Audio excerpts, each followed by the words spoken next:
all the bullies lay down their spray paint cans. Tell him that the cool cat, he understands. Let him roam through suburbia, California. Let him roam Derek Savage's land. Just stand back and marvel at a beautiful man in a cat suit. Well, I saw a cool cat, I don't understand. I saw a cool cat. Yeah, he is. And the cool cat saw man. I can give him a home on YouTube. But Daddy Derek wants to ban me. What can I do? Every time he moves, I move. Every time he breathes, I can't breathe in this thing. I can feel his power. I can feel his beast. Someone get me out of this head. 'Cause I saw a cool cat, I don't understand. I saw a cool cat. Yeah, he is. And cool cat saw man. I think I'm gonna pass out. Yeah, he is.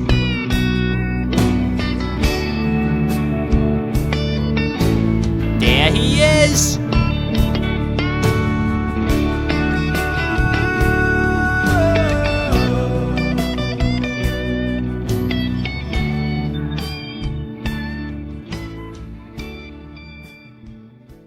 Hello, all you cool cats and kittens out there. This is Andres Perez of Kaiju Noir Productions, and here with me is my wonderful co-host Brayton Connor.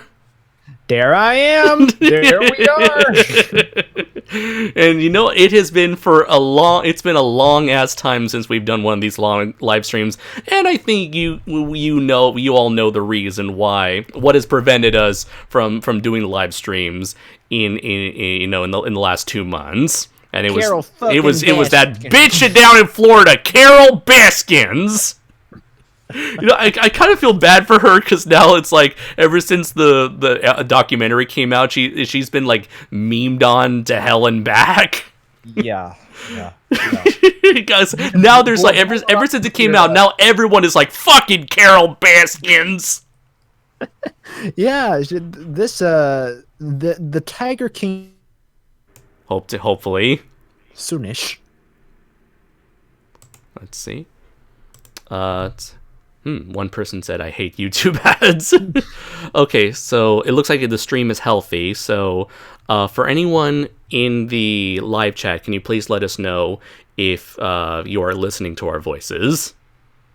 And now we will wait.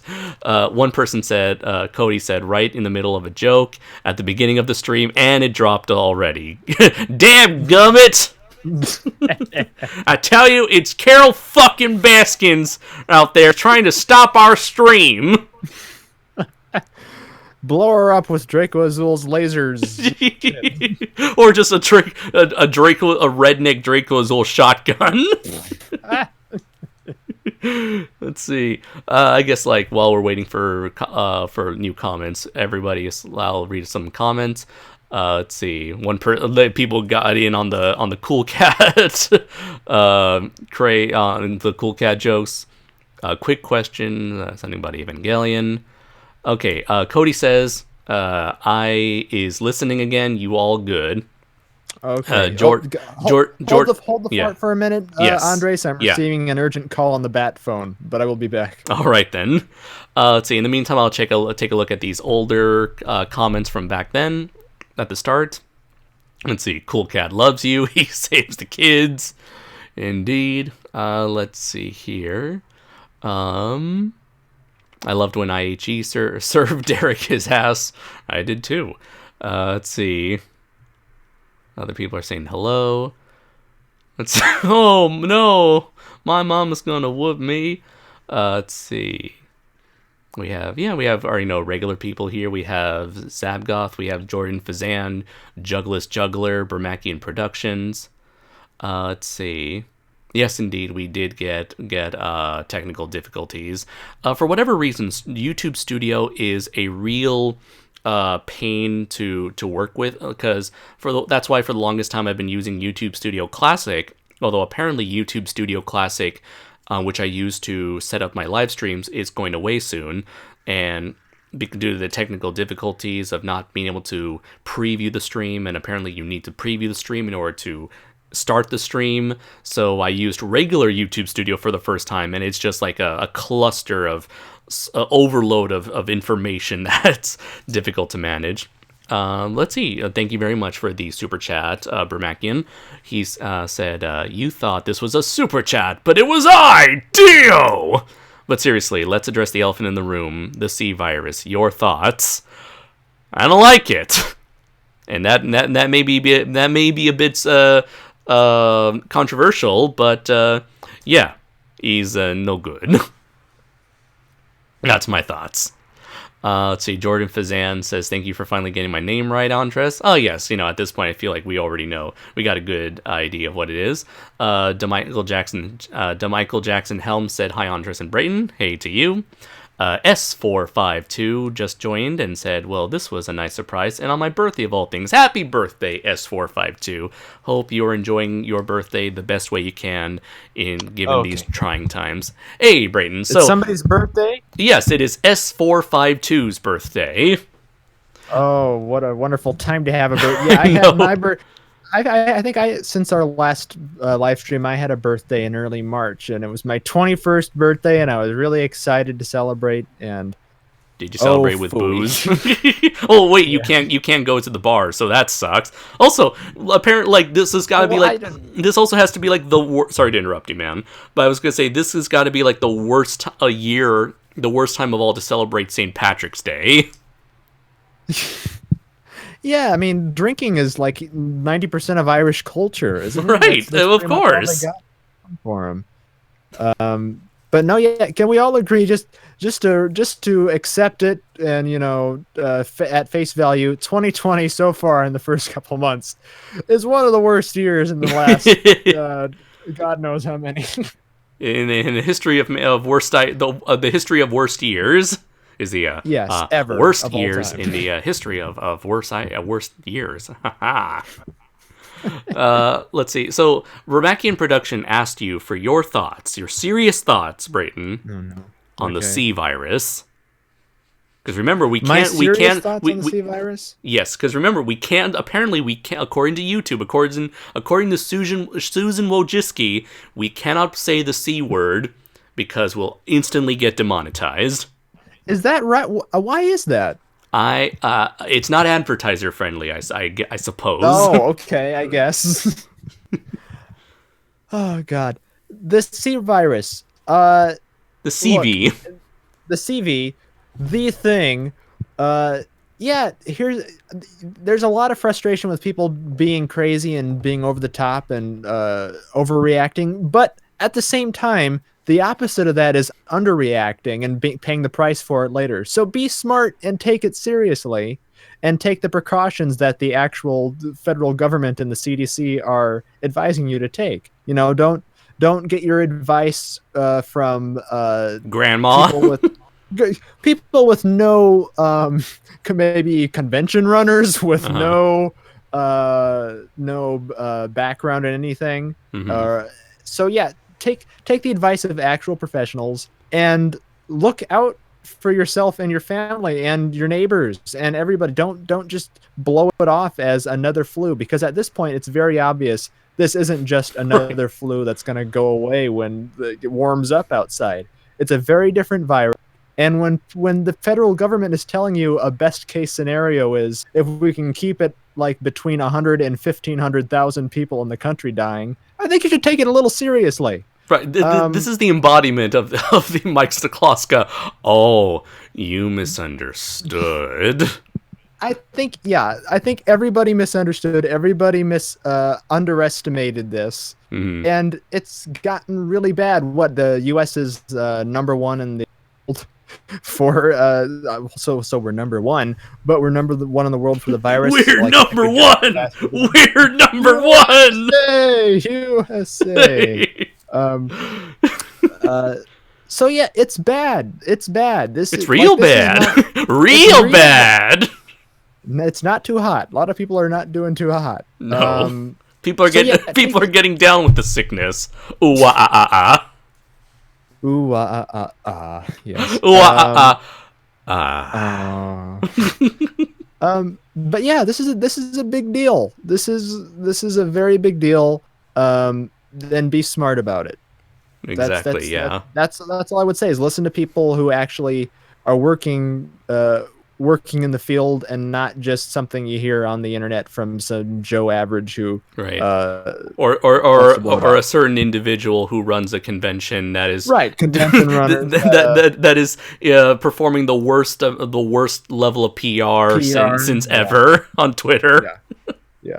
I hope the beaches are open too. He's he's not doing himself any favors. But yeah, that would be my advice. Right. Super DMs, our good friend Dylan said, I can confirm that this is indeed a pretty shitty time of year to have a birthday right now.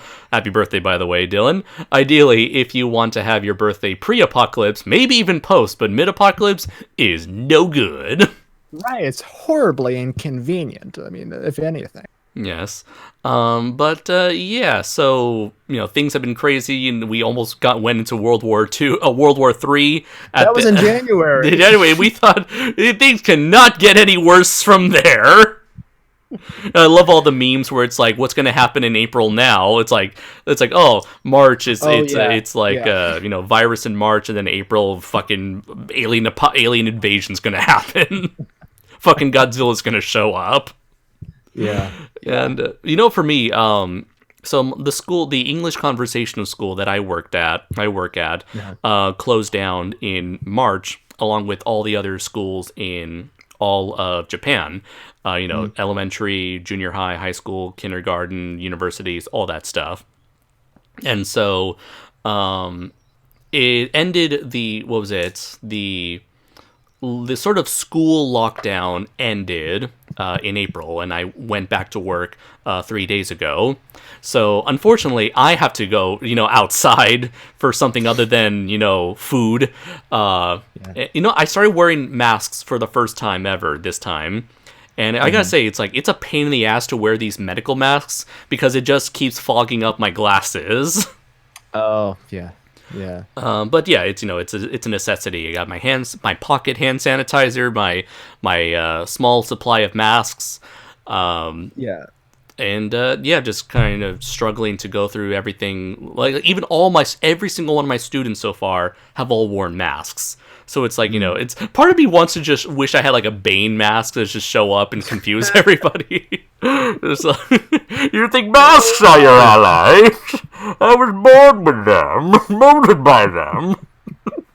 Your glasses are completely fogged up. Right? I can't see anything. I live in the darkness. I can't see. I see nothing but blindness. Teaching this class with no survivors. And that's the point where you and Gal Gadot should sing "Imagine" to.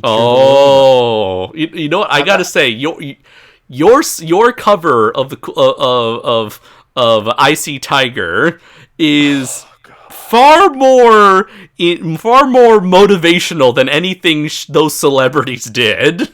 I'm not going to shit on them too much because the internet's already done that job well enough, and they meant well. True, they meant well. It's just totally transparent. I'll tell you some things I have been enjoying from some celebrities that are actually have meaningful messages to share. Like I watched a wonderful video by John Rhys Davies on John Rhys Davies. I don't know how you pronounce his name. Big guy from Indiana Jones with a beard. He made a great video about it, and Randy Newman put out a song on his YouTube channel called "Don't Touch Your Face." Which don't touch your face, or you will die. Sick people have no reason to live. I think that's what we need as a source of comfort in this time. But I gotta say, one of my favorite videos to come out of this. Have you seen the I almost said the C word. Did you see? Have you seen this thing? Have you seen this thing? Have you heard this thing? Have you seen the CV subway prank? No. Where like Why are we doing pranks? Why is this a good time for pranking? So a bunch of guys in hazmat suits had a bucket of like soap water and with red Kool-Aid mix, and with a label that says CV on it. They pretend they accidentally spill it in the subway, and a lot of people were like, "Oh God!" This maybe isn't very comforting. No, it's so messed up, but I can't help but The laugh. pranking and the stupid challenges that people, I don't know if they're idiots Oh or God, still the doing CV challenge. That's a thing now. No, What is it? no. It was the toilet licking thing, right? That was the challenge. Yeah, the toilet. And then one guy got hospitalized. Oh. Maybe it was a bad idea. So first off, I want to say, even if we're not in a national plague pandemic, don't Yeah. lick toilet seats. Like No, as a general rule, Just don't. Stop it. Get some help. stop licking surfaces. Just don't lick anything. Ice cream is fine. Your partner's face, if you're into that, whatever. But Lollipops, yeah. lollipops are cool. But toilet seats and door handles and all those surfaces, yucky.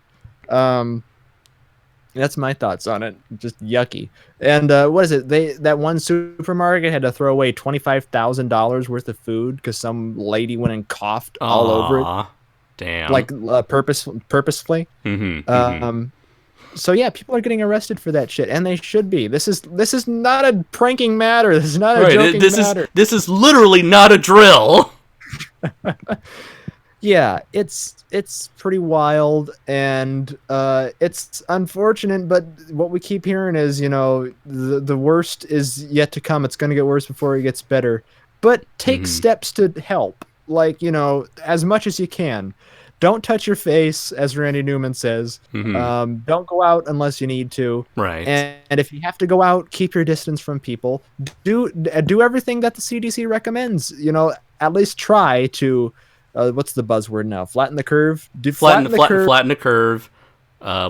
Quarantine yourself. Practice social distancing. Wash your hands. Don't touch shit. Wear your masks and hand sanitizers and all that stuff.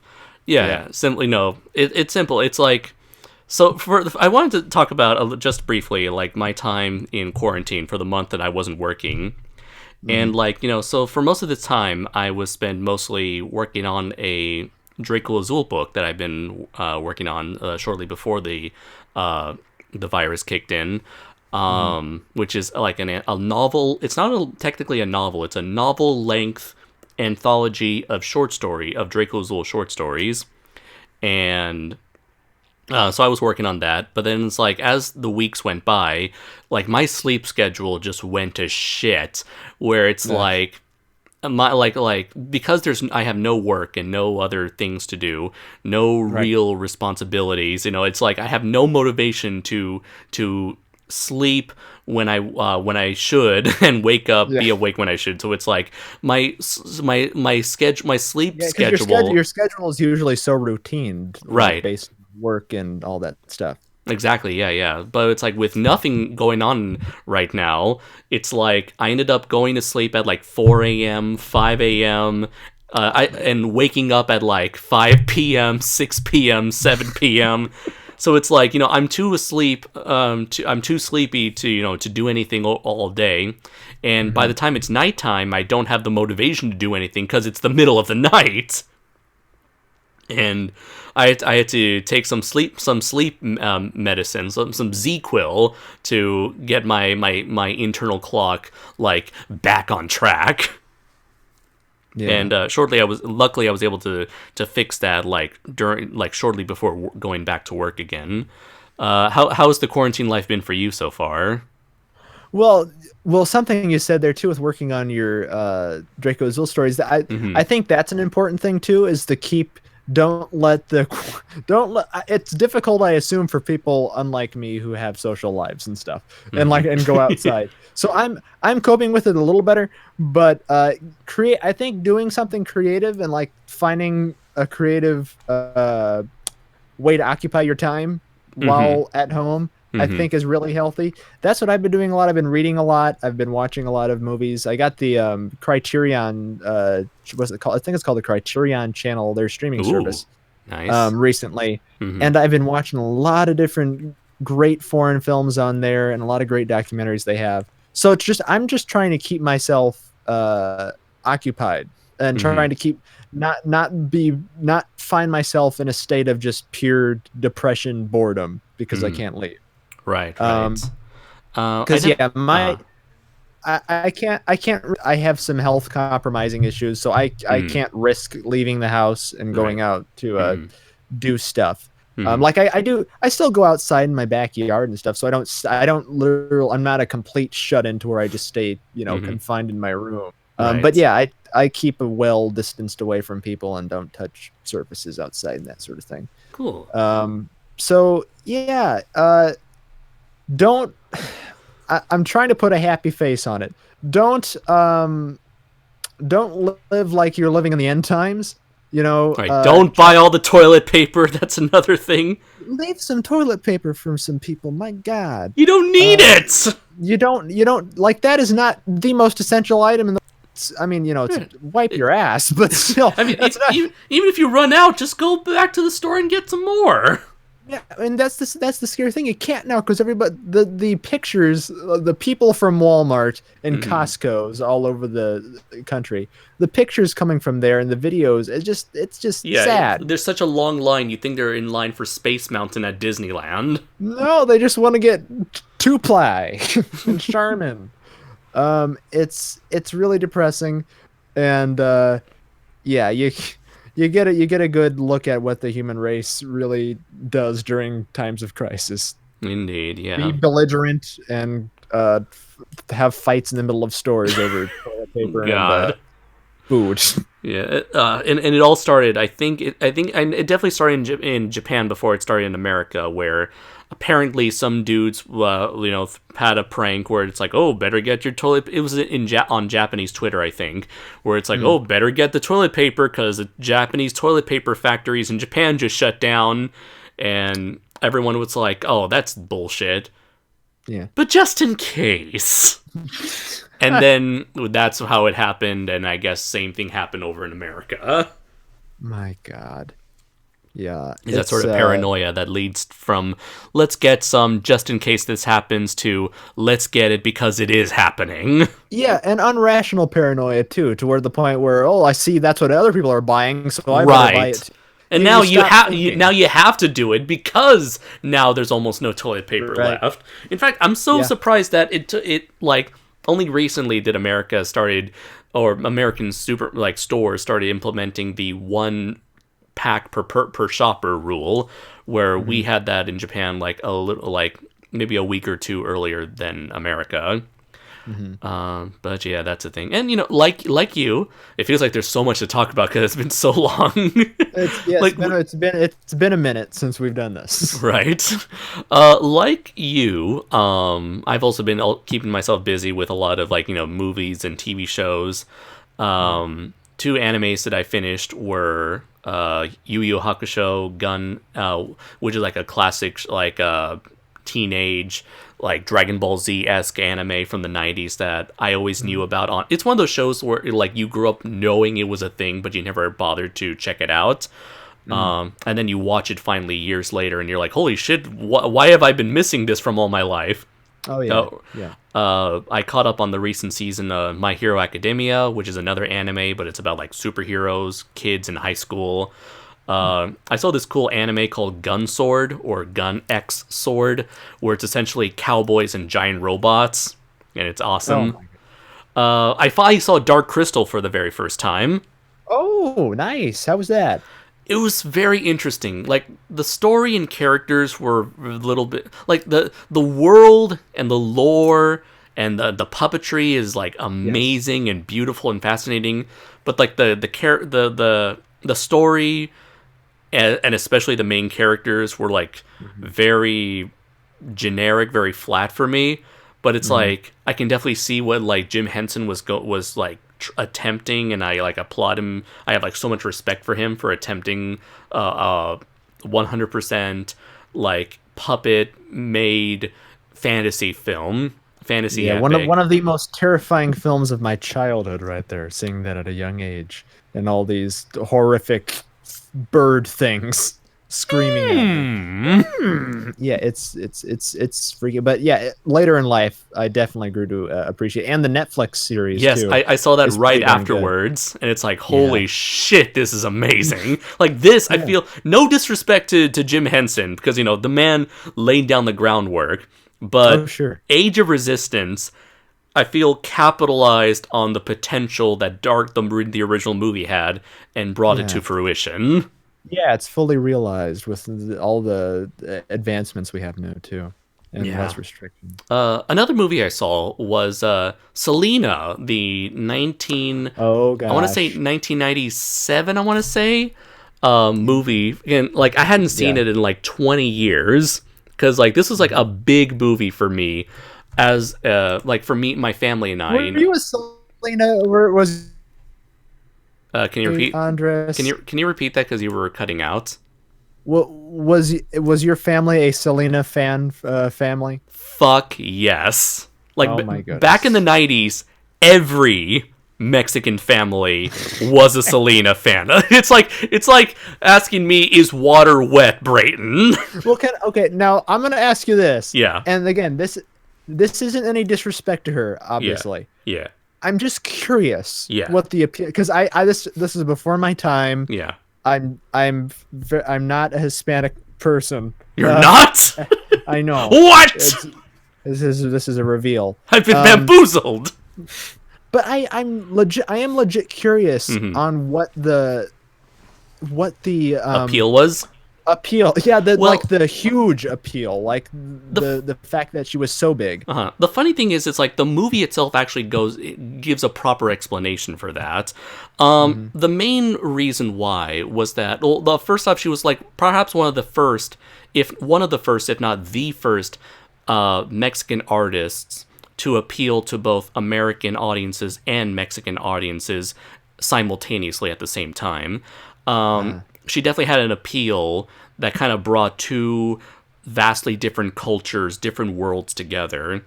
Also, a big thing was like in documentaries that I've watched growing up, they always describe Selena as being someone who was very down to earth, someone who was very pretty much like your average girl next door, as opposed to being like a very superficial kind of star. Like a big thing was apparently a lot of Mexican artists tended to look very Anglo, very Caucasian looking, very light skinned, blonde hair, slim body type.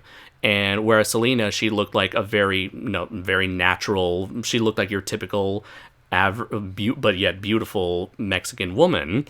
And she came from the suburbs, and I also believe she grew up as like a farm girl, and so she kind of came from this sort of background that made her super relatable to so many people around her. And also she performed a variety of different styles of music. So it was not only just like a cultural thing, but a cultural bringing people of different cultures together, but also bringing people of different generations together. She was able to close the cultural and generational gap for so many people across both countries. See, now what did that for me, because I am simultaneously 21 years old and 80 years old, is Julio Iglesias singing duets with Willie Nelson, Andres. That was my cultural bringing together defining thing. Yeah, I think I actually watched the Selena movie because I took French like through Can you repeat that? You were also breaking up again. and 4 years of high school. So I took 1 year of Spanish in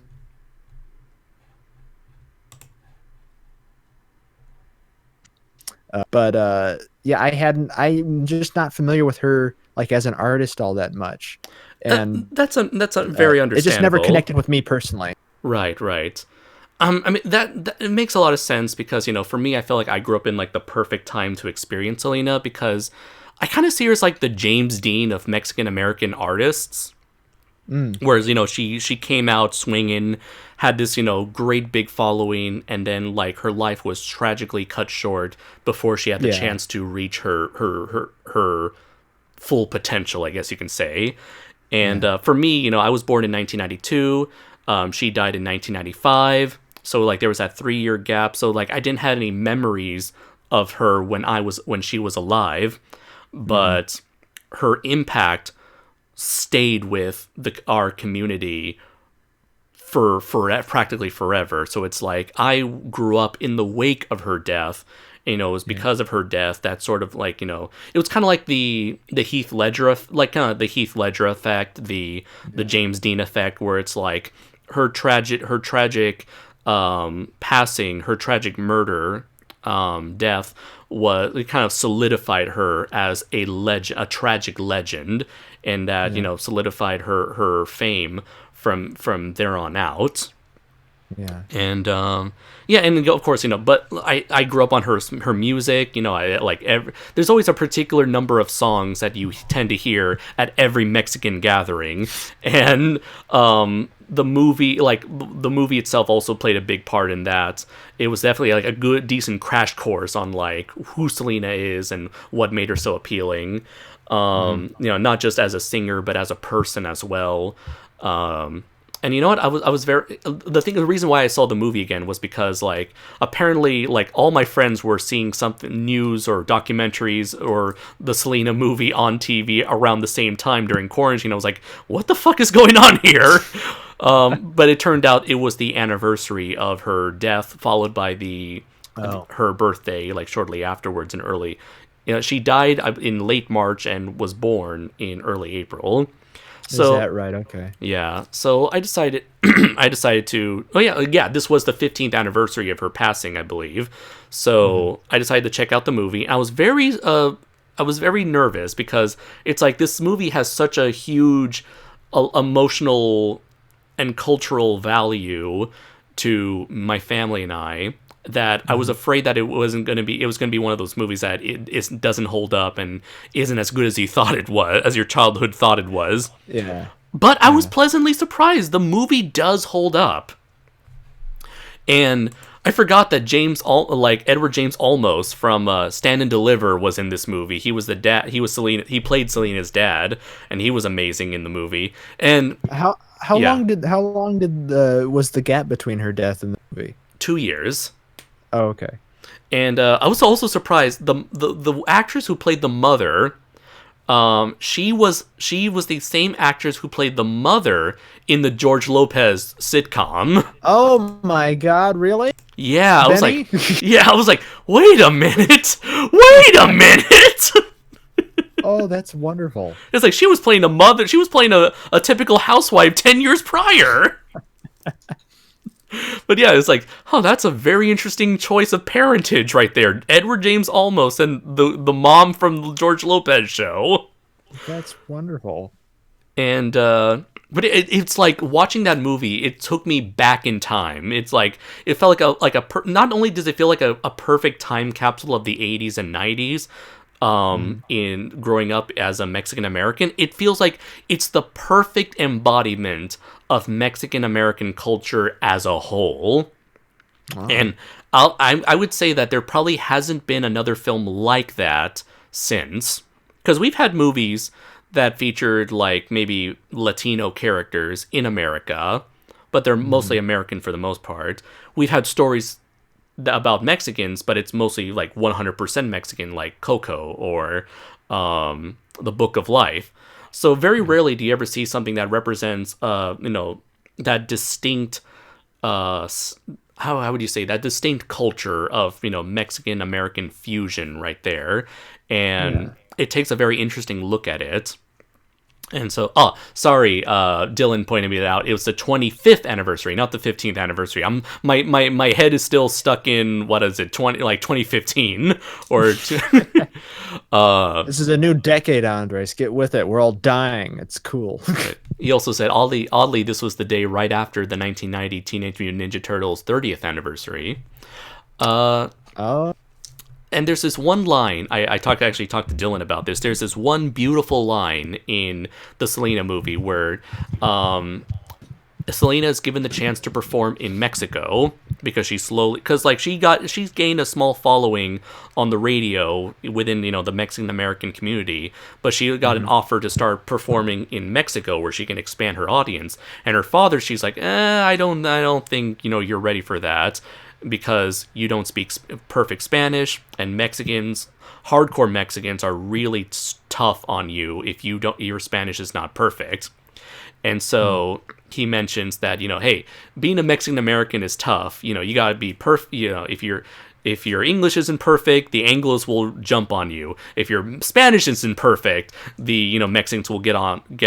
If your Spanish isn't perfect, the Mexicans will get on your case. We got to be twice as perfect as anybody else. Cue the training montage. Yeah, he says, we got to know about John Wayne and Pedro Infante. We got to know about Frank Sinatra and Agustin Lara. We got to know about Oprah and Christina. Japanese Americans, Italian Americans, German Americans, their homeland is on the other side of the ocean. Ours is right over there. We gotta be more Mexican than the Mexicans and more American than the Americans, both at the same time. It's exhausting! I applauded. I applauded that line right there. It's like, holy shit! Yeah. This movie gets it! He's right. And so, yeah, it's such a fascinating look at that point in time. And so not only does the movie hold up for me personally, but it's like I now have a far greater admiration for it, in terms of what it did, not just for Selena herself, her legacy, but also in terms of like the portrayal of Mexican Americans in media. And for anyone who hasn't seen the Selena movie and is interested in kind of diving into that world of 90s Mexican American pop music, I highly endorse the movie. You can say I fully endorse the movie. Fully endorse the movie. It's like a pun, you see, because there's a podcast called Fully Endorsed on the channel. Zing. So, zing, yes. So yeah, that's good then, that it wasn't exploitive or anything coming that soon off of her death, and it was very respectful and fully encompassing. Yeah. And I gotta say, man, I'll gladly admit, by the end of the movie, when what happens, yeah, I teared up. I definitely got emotional there. Oh, you don't have to explain. You don't have to be embarrassed in front of me about. I cry during every movie. I'm the person in the world. I know how you feel. And, if we're already on talking about this, yeah, I cried at the end of Titanic as well. I cried every time Littlefoot's mother dies. Every time I watch Land Before Time, I cry during movies, and I am not ashamed. Don't be ashamed of it. Yeah, I'm the whenever talking about a movie, I don't feel like I can ever give the filmmakers props for like tugging on the heartstrings, because I'm the most easily emotionally manipulative audience member like you could imagine. So that is like nothing. I cried during Tiger King. How's that for you? Speaking of which, yes. So of all the things you and I have seen, great segue by the way, of all the things that we have seen during quarantine time, nothing has been as insane as fucking Tiger King murder, mayhem, and madness. That's the perfect subtitle for it, because this may be one of the most insane things I've ever watched, and it's astonishing that this is real life, that these are real human beings, these events took place. It truly goes to show you that truth is stranger than fiction. Yeah. You couldn't. I don't think anybody could come up with this story on their own. Like it's literally so out there. And what was the documentary was filmed over the course of like 5 years, so they got everything. It started like roughly around like 2015, 2016, where the director, he was talking about like people with exotic reptiles And then he came across a random dude with a snow leopard. He's like, hold on, what's that guy's story? And then he learns about people who sell exotic animals. Hold on, what are those people's stories? And then he comes across Joe Exotic. Wait a minute, what's that guy's story? It's like being like rolled down a hill in an oil, coming on wacky discoveries on the way down. Because you get the whole journey in this documentary, all the twists and turns, all these just outrageous real people that come into the picture, right, and all leading to a really tragic non-ending almost. Right, because the story, it's not the saga continues, my friend.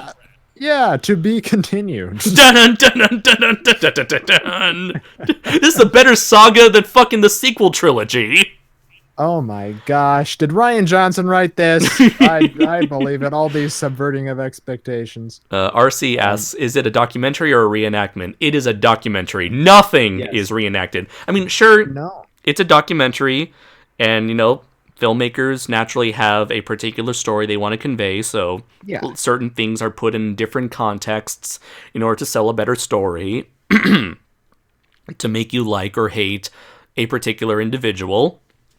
So, the facts may be a bit skewed, but for the most part, the people you see there, that's who they actually are. Yeah, and I don't know whether to be, like, entertained or depressed by that.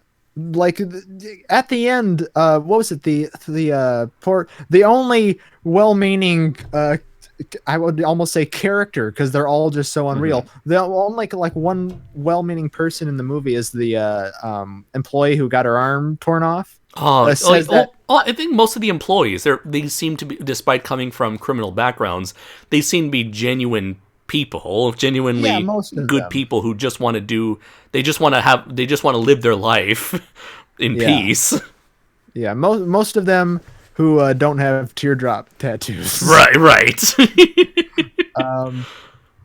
But no, it's I don't even know where to begin with it. Like, I don't know. Where do you want to start in our dissection of this? The first thing I want to bring up was there are a lot of detractors for this series.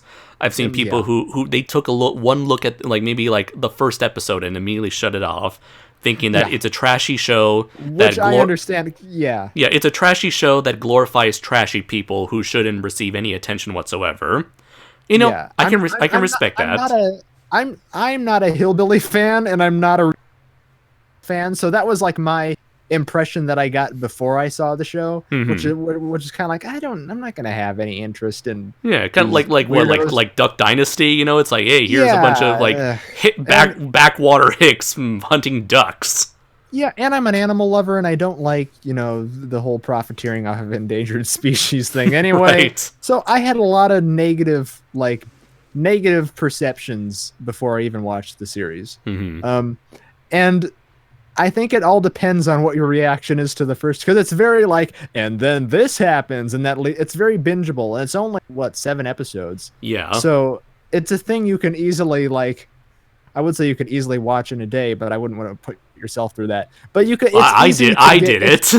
You watch it all in a day. Oh I watched it all in a day. It's I was like, the story gets crazier and crazier and crazier. I'm like, holy shit, what the fuck happens next? They literally leave you on a cliffhanger of, oh, you didn't know that tigers? Well, that's a rumor. And then into the next episode. So yeah, it's a very cliffhanger doc. It's structured like a TV, like a mini series. It's structured like a fictional program or something. But that's why I give it up to the filmmakers, because as you said, it's a documentary. They're going to have their own agendas with wanting to make it an entertaining. Right, entertainment comes first before the facts. Right, and you can tell there's obviously things have been weaved to make it that way. Especially episode 3. Which one is that? We'll get there. The fucking Carol Baskins episode. Oh yeah, that's the Carol Baskins. Yeah. But yeah, I was hooked. I was hooked and intrigued from episode 1. So I had those negative perceptions at the start, definitely. But it is just so over the top and so unbelievable that you just have to see what happens next. Right, and the thing is, it's like for me, I don't know what kind of person this makes me, but it's like I've always been the person who's sort of been like attracted, or in to the freak show, Andres. I would say more to dumpster fires. Okay. Yeah. With the whole fire festival thing, that was the thing I was like, oh, what the fuck happened here? Something, there's a big disaster, some like crazy thing that goes horribly, horribly wrong. A train wreck. You can't look away from a train wreck. Yeah. And something that's so bonkers, so wild, out of control. It's like, I have to know more about this. Yeah. The whole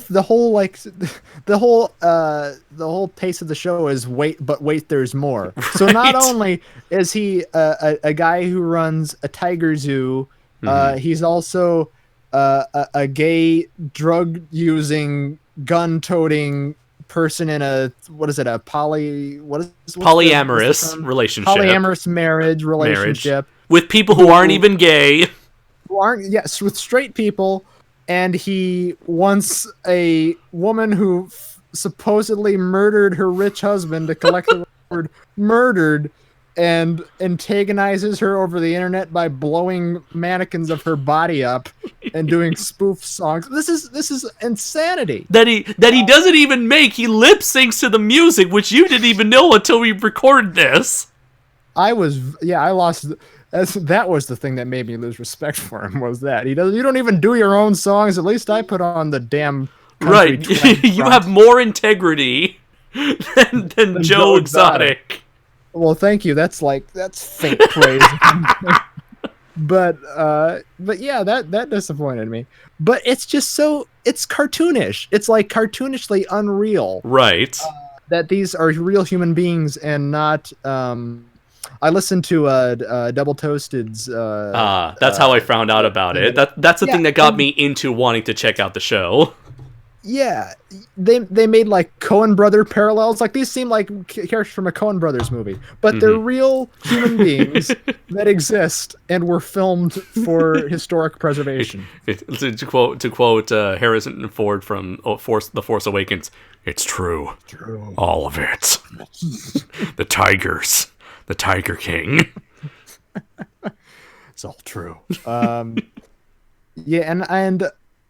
That's interesting too, because sometimes it kind of gets into the area where you have to sort of choose whose side where it's making you choose sides of the story, who to believe. Yeah. Oh yeah, because there's always someone else introduced into the story. Like we come to the Scarface guy who's there for like a minute. Yeah. Then there's the fucking what's his name? Doc Antel. That guy. Like at first he seems sex compound. First he seems like he's on the up and up. For it's kind of like he was like the yin to Joe Exotic's yang, only to find out that this guy is kind of little fucked up as well. He's like a fucking, maybe a cult leader is too strong of a word. But the documentary does go out of its way to make it seem like he's a creepy sex cult leader who makes people work like ridiculous hours for very little money, almost like a Japanese sort of business way. And Andres, what are they doing to you over there? Don't worry, I'm not the norm. I'm the exception. I should put that on a shirt. So and then like. And what was it also? What's his name? Joseph? No. Jeff Lowe. Jeff Lowe is another guy who gets Las Vegas con man dude. Yeah, and his wife and what's that other guy? The guy who's constantly introduced as businessman. Oh, yeah. Was it Andrew or something? I'm not sure, but I can't remember all these ridiculous names. Here's the thing. Everybody in this series, almost not everybody. Let me rephrase that. All the main players in this series are a piece of shit. They're repugnant human beings who deserve to be pitched off a tall cliff into a deep coal mine or something. It's like, do they deserve backstabbing, self-centered, self-interested jerks? Do they deserve all this exposure and attention? Probably not. No. But they're sure as hell entertaining. Yeah. Yeah, Maybe it's sort of like that, the cathartic sense in me where it's like, hey, here's someone that I can feel better about myself comparing to. Yeah, that's a sad reality to it. It's literally kind of like the freak show mentality. I'm not a huge. I like documentaries like enough. What's his name? The British guy, Louis Theroux, does a lot of great documentaries that I enjoy. But that's sort of more my mom's territory with the true crime documentary series, like all that stuff. So it's not really my genre, I guess, if you want to call it that. But yeah, this was really engaging because these are the people who aren't given the spotlight and are probably better off not being, celebrities. Yeah. These are the people that we should probably be discouraging each other from becoming. Yeah. I feel like the documentary at least does a good enough job at teaching you not to be like these people. Because it doesn't make anyone the hero. Right. Even if it kind of tries to paint Joe Exotic as sort of a fallen hero, which is kind of weird, but at the same time equally engaging. But it's like, for all these people who got the exposure that they maybe craved, they're certainly gonna have to live the rest of their lives in infamy within the public spotlight. Because I already know, already, these people are either trying to say none of this documentary is, especially in Carol fucking Baskin's case. That bitch Carol Baskins said, none of it is true. That we were totally misinformed. They told us this was like a documentary about the tigers. Say that because if you look bad, you're obviously gonna say, oh well, it was. It's all fake news. Look that way, yeah. So of course, when you see yourself on camera and you realize you come off like a cackling psychopath with certain Hillary Clinton qualities, you're gonna come out and say, "Oh, well, that thing was all hacked to pieces to make me look that way, and we were told it was something else." Which I don't believe that. But like you said, even with Joe Exotic, who's introduced as the sort of protagonist or the person the main character, the titular Tiger King. Yes, he's not a good person, just to be clear. And especially by the end, you can draw conclusions. He's not. Nobody in here is on the up and up. No, right. I mean, he is definitely very ambitious. He's very proud of who he is. Outspoken, very exuberant, unashamed, energetic, charismatic. Yeah, showman got definitely great showmanship qualities. Makes the best out of what he's got. Yes. And for those particular qualities, are admirable. I can respect that. But how he goes about maintaining that, I do not fully endorse. No. At all. I fully. What's the opposite of endorse? Disavow. I guess so. Yeah, disavow. Yeah. I'm afraid I chose not to endorse your park. Yeah. Mr. Exotic. Neither have I. And he rides away as the giant roaring Carol Baskin. Yeah. So it's wild. Where do we go from here? Okay, what do we talk about? Okay, so I want to talk about the world of exotic animal ownerships. These roadside zoos, as they call them. I had no idea that this was ever a thing. This was ever like a community. Like when they mentioned how there are only roughly around 4,000 tigers in the wild, and you get 5 to 10,000 tigers in captivity in the U.S. alone. That blew my fucking mind. It's like, wait a minute, there's more tigers in America than in the actual wild. Hold on. Yeah, and that's with that you definitely get the impression they're really not in it for the right reasons anymore. You're right. Even though they claim that they are. Even Carol Baskin, who's like, oh well, she just wants the tigers for herself. I don't believe that she's trying to eliminate competition. Totally, yeah. It's like it's a sanctuary. I'm not making a business. I'm not paying anybody. They're volunteers. It's like, fuck you. You're making a lot of millions of dollars a year off of this.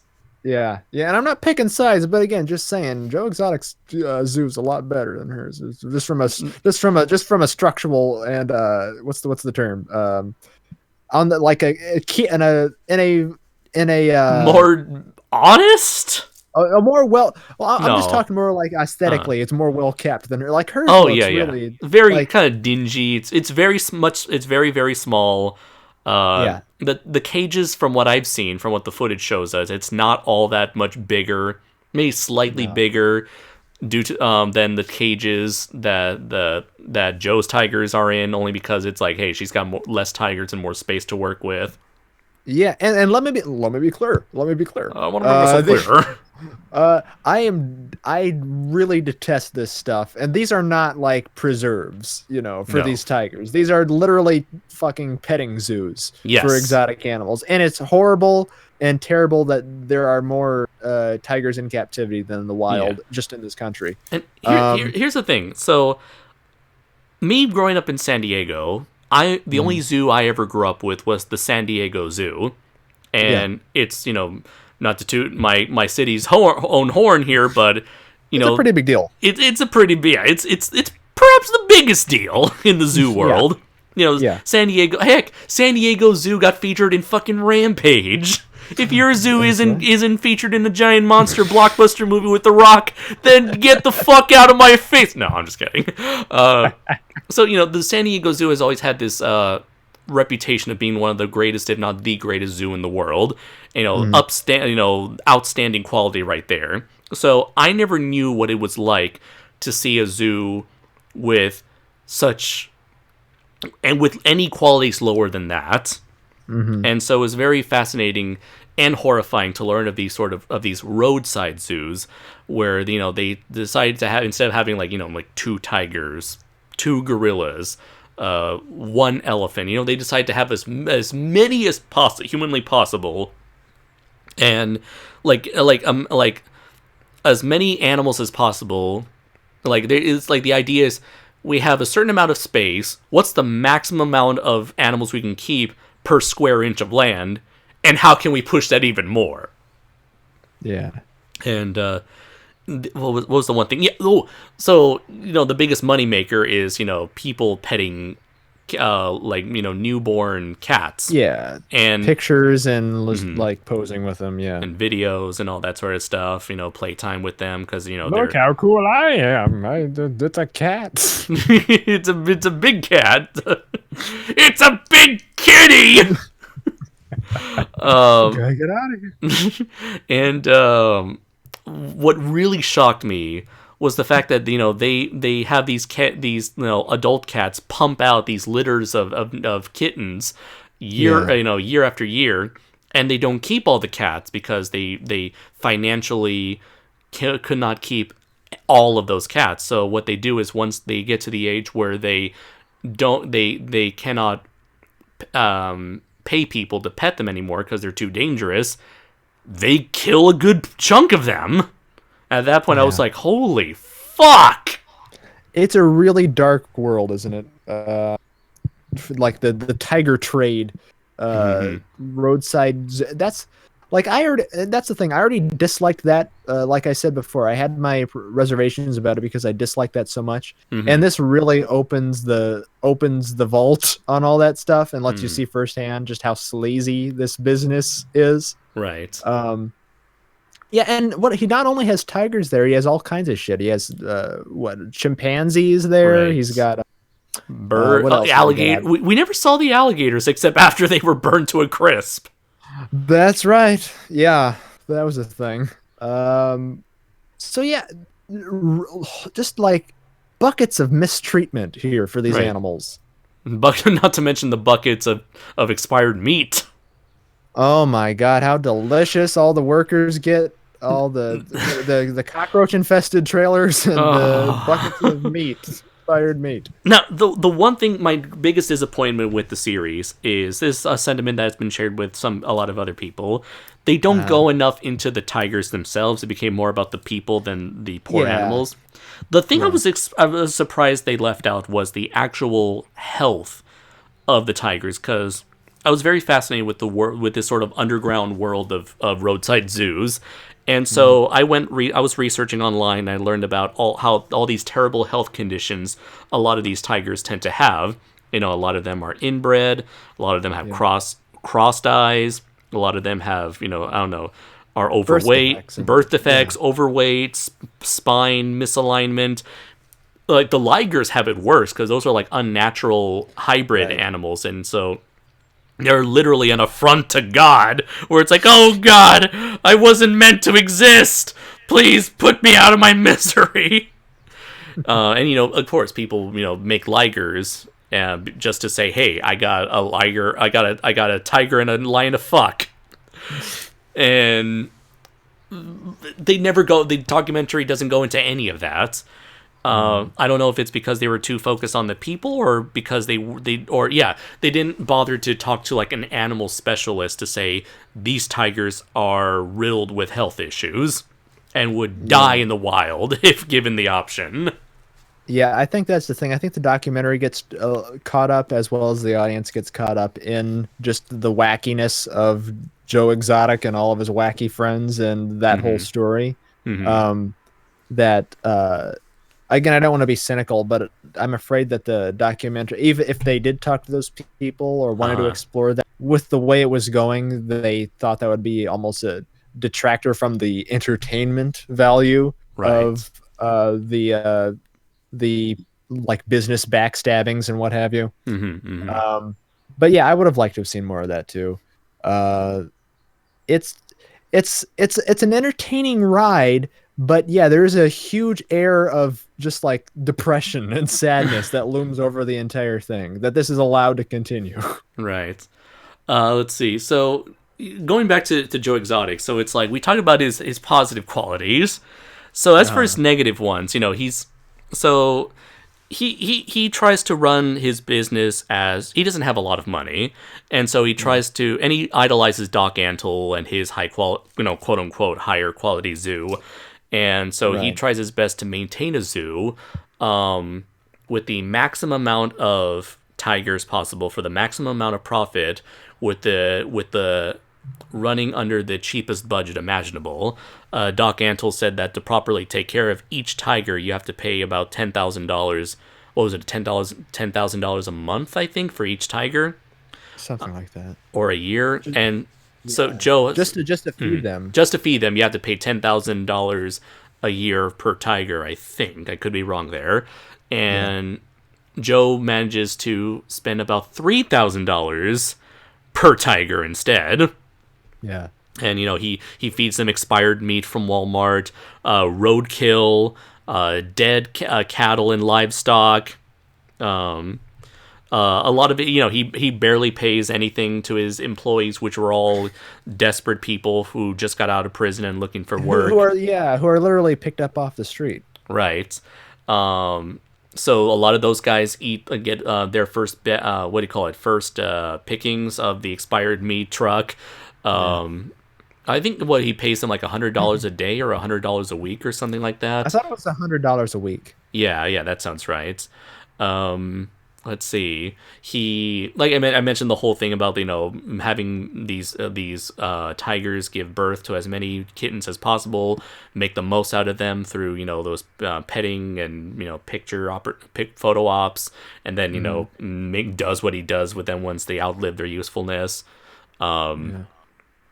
Of course, I'm sure he's a big drug addict, and that's the creepy thing about him. He has a very predatory way of when it comes to acquiring romantic partners, where he there are definitely three qualities he likes when it comes to his choice of men. He likes them young. He about 30 years younger than him. Yeah, he likes them masculine. Yeah, and he likes them desperate. Yeah, easily manipulated, I guess. Yeah. Normally with drugs. He lures them in with drugs and comfort and what do you call it? Financial, or just sort of like financial stability. Yeah. And yeah, that's how he ropes them in. And it's like, he's like, I got you. You want your meth? I got your meth right here. You just gotta do a little something for me. Yeah, it's basically a leash, so they'll stick around then. Yeah. As if he provides you with all this crap. And then he ends up being like very super highly overprotective of them, of his partners, Yeah. and it's like, you can't leave, you can't go anywhere. You gotta be on the premises at all times. Can't have you losing you at any time. And then so like for the one individual, I forgot his name, but like this is spoilers from here on out, I guess. Spoiler alert. the most shocking moment, besides the reveal that they kill kittens, was the accidental suicide scene. Oh yes. So it's That like was the tragedy. guy, yeah, like before then the guy was just like super depressed. He felt trapped. He was in a cage of his of his very own, and he desperately wanted out. And so, what was it? It was Travis, right? Was his name? Travis, that was it. It was Travis. Yeah, Yeah. poor Travis. And he was almost like going insane, losing his mind. Yeah, becoming violent. Just More being- unstable.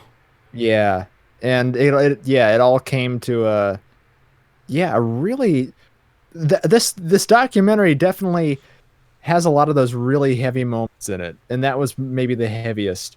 Mhm. Where this isn't in any way, shape, or form like a positive story. No, Like, it's not. no one's life is better off. for being No, involved. right.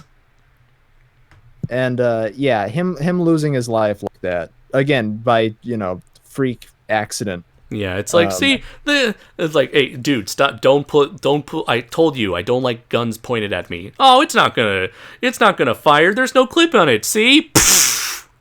Yes. And and then like the camera just recorded only like the dude's reaction, his friend's oh, reaction. that was so horrifying. Right, Yeah. like he was just stood there for like a good 20 seconds. It's like in shock. in shock. It's you can see him mouthing the words, "What the fuck? Yeah.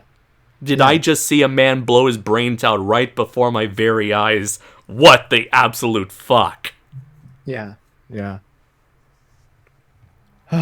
Yeah, it's not it's not an easy sit, I would say, during some points. And for someone to lose their life like that, just being entangled in Joe Exotic's web of tiger despair. Mm-hmm. That really I don't think I could have watched this movie or this series, this documentary real life series of events that actually happened. I don't think that's part of the reason I don't think I could have watched all of it in a night like you did because of moments like that. Because it's such an emotional ride. Yeah. A derailing roller coaster of a show. RC questions. He asked a question. He runs a sex cult, right? Do they think they'll ascend to a higher existence the more they bone or something? You're thinking of Doc what is Antle. That's Doc Antle's thing. He gets a bunch Doesn't of. he make it? Doesn't he make him call him like some term that means? Well, Enlightened Antle, one? like Baragov or Bargarov or something like that. Yeah. That means Lord or friend of God or something. And Yeah. he does that whole thing where like he preys on young girls who are like just out of high school or college, and he's like, oh, you're garbage right now, but if you stick with me, you can become something much more. But if you leave, you have a special bond with the tigers and my enlightenment. But if you leave, then you're gonna start from scratch. You're gonna be left with nothing. You got to start all over again. yeah. Yeah, so it's like you can leave anytime you want, but what are you really gonna do once you leave? Come Where on. are you gonna go to? Yeah. Yeah. What have you got? What have you got going for yourself without me? Yeah. It's just such horrible people.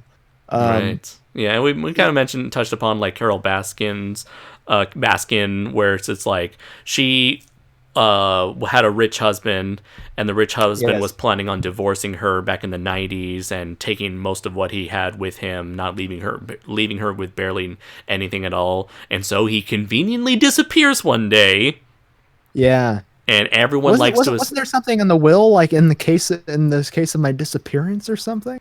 Or something fishy? Or no, he left like a note for somebody. Didn't he like give someone an envelope? I forgot that part where I really forgot that part where I know he was saying like if something happened to He was trying me. to get like, yeah, he was trying to get like a what is it, a restraining order or something against her, wasn't he? Right. And yeah, and like right before then, that's when he conveniently disappeared. So I guess technically that paperwork didn't really go through, or maybe there was something there was a loophole in the will. Yeah, he was basically saying if something happens to me, it's Carol. It's Carol Baskins. And so like she used that money to get herself make this like this sort of big cat sanctuary where she can take in all cats that have been abused or abandoned. And so even though she kind of turned that into a business, bringing in a lot of people, getting volunteers, manipulating volunteers into doing free work for her. Free volunteer work for the tigers, yeah.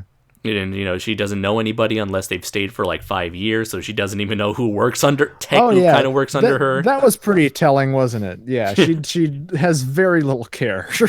Right. She has other people. She likes to say that she owns cats, but she basically has other people do the work for her. All the work, yeah. Yeah, She's basically just the face of her sanctuary or whatever she calls it. Yeah.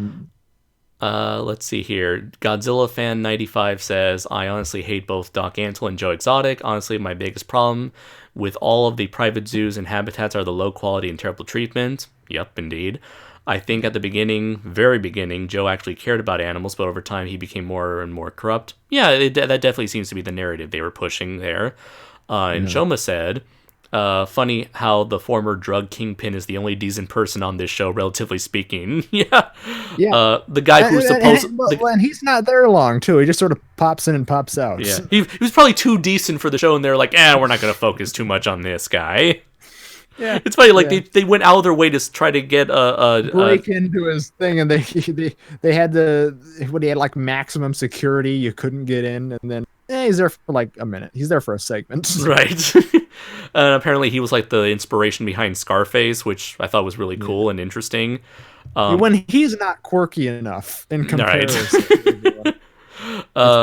His backstory is quirky, if you can call it that, but nothing much beyond that. He seemed like a kind of guy who definitely wanted to turn his life around after he got out of prison. Like the dude had like almost practically a life sentence, but somehow got out on what was it called? When you get out early. Probation. Yeah, I think he was on probation. I could be wrong though. But yeah, he seemed to be very lucky.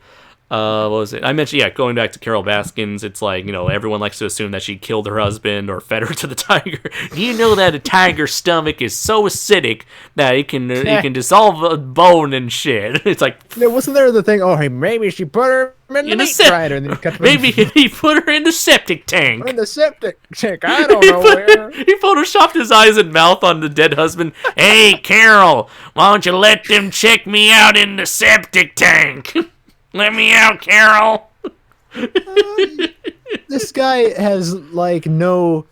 I admire the no filter part of him too, or I shouldn't say even admire it, because it borders into just absolute crazy. But he has no filter for his feelings when it comes to that woman. Right. That's where the whole that's where the Carol Baskin meme came out, because he just brings her up over and over and over and over and over again every chance he gets. Mercilessly antagonizing. Yeah. It's kind of like, there's people you and I don't like, but it's not like every single time we go onto YouTube and on these live streams. Hey, blank, fuck you! I'm just blowing effigies to them up in my backyard.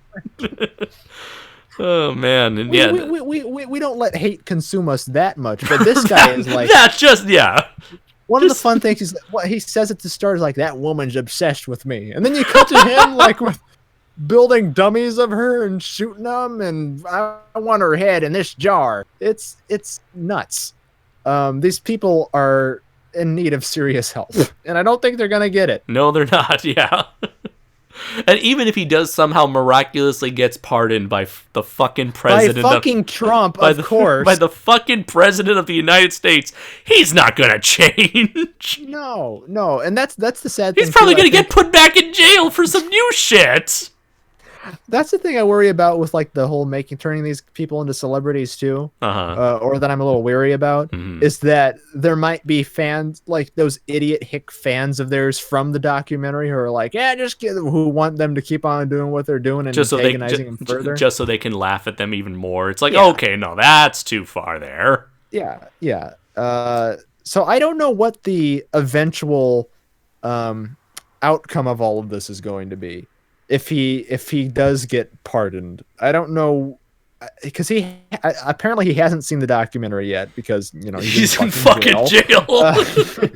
He's in fucking prison for 22 years. Which, by the way, hey guys, I'm on TV. No, I'm not gonna. By the way, given what he was facing potentially, 22 years is not that bad. No.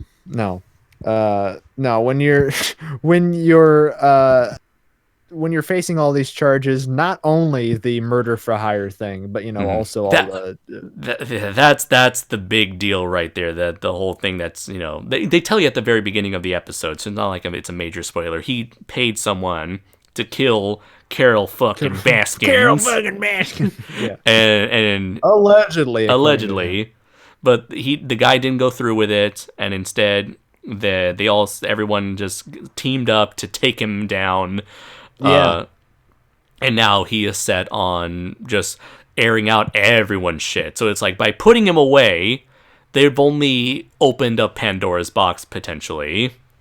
Yeah, it really is. The show really is a encapsulation of all the real big negative aspects of humanity in a way, especially when it comes to greed and the backstabbing.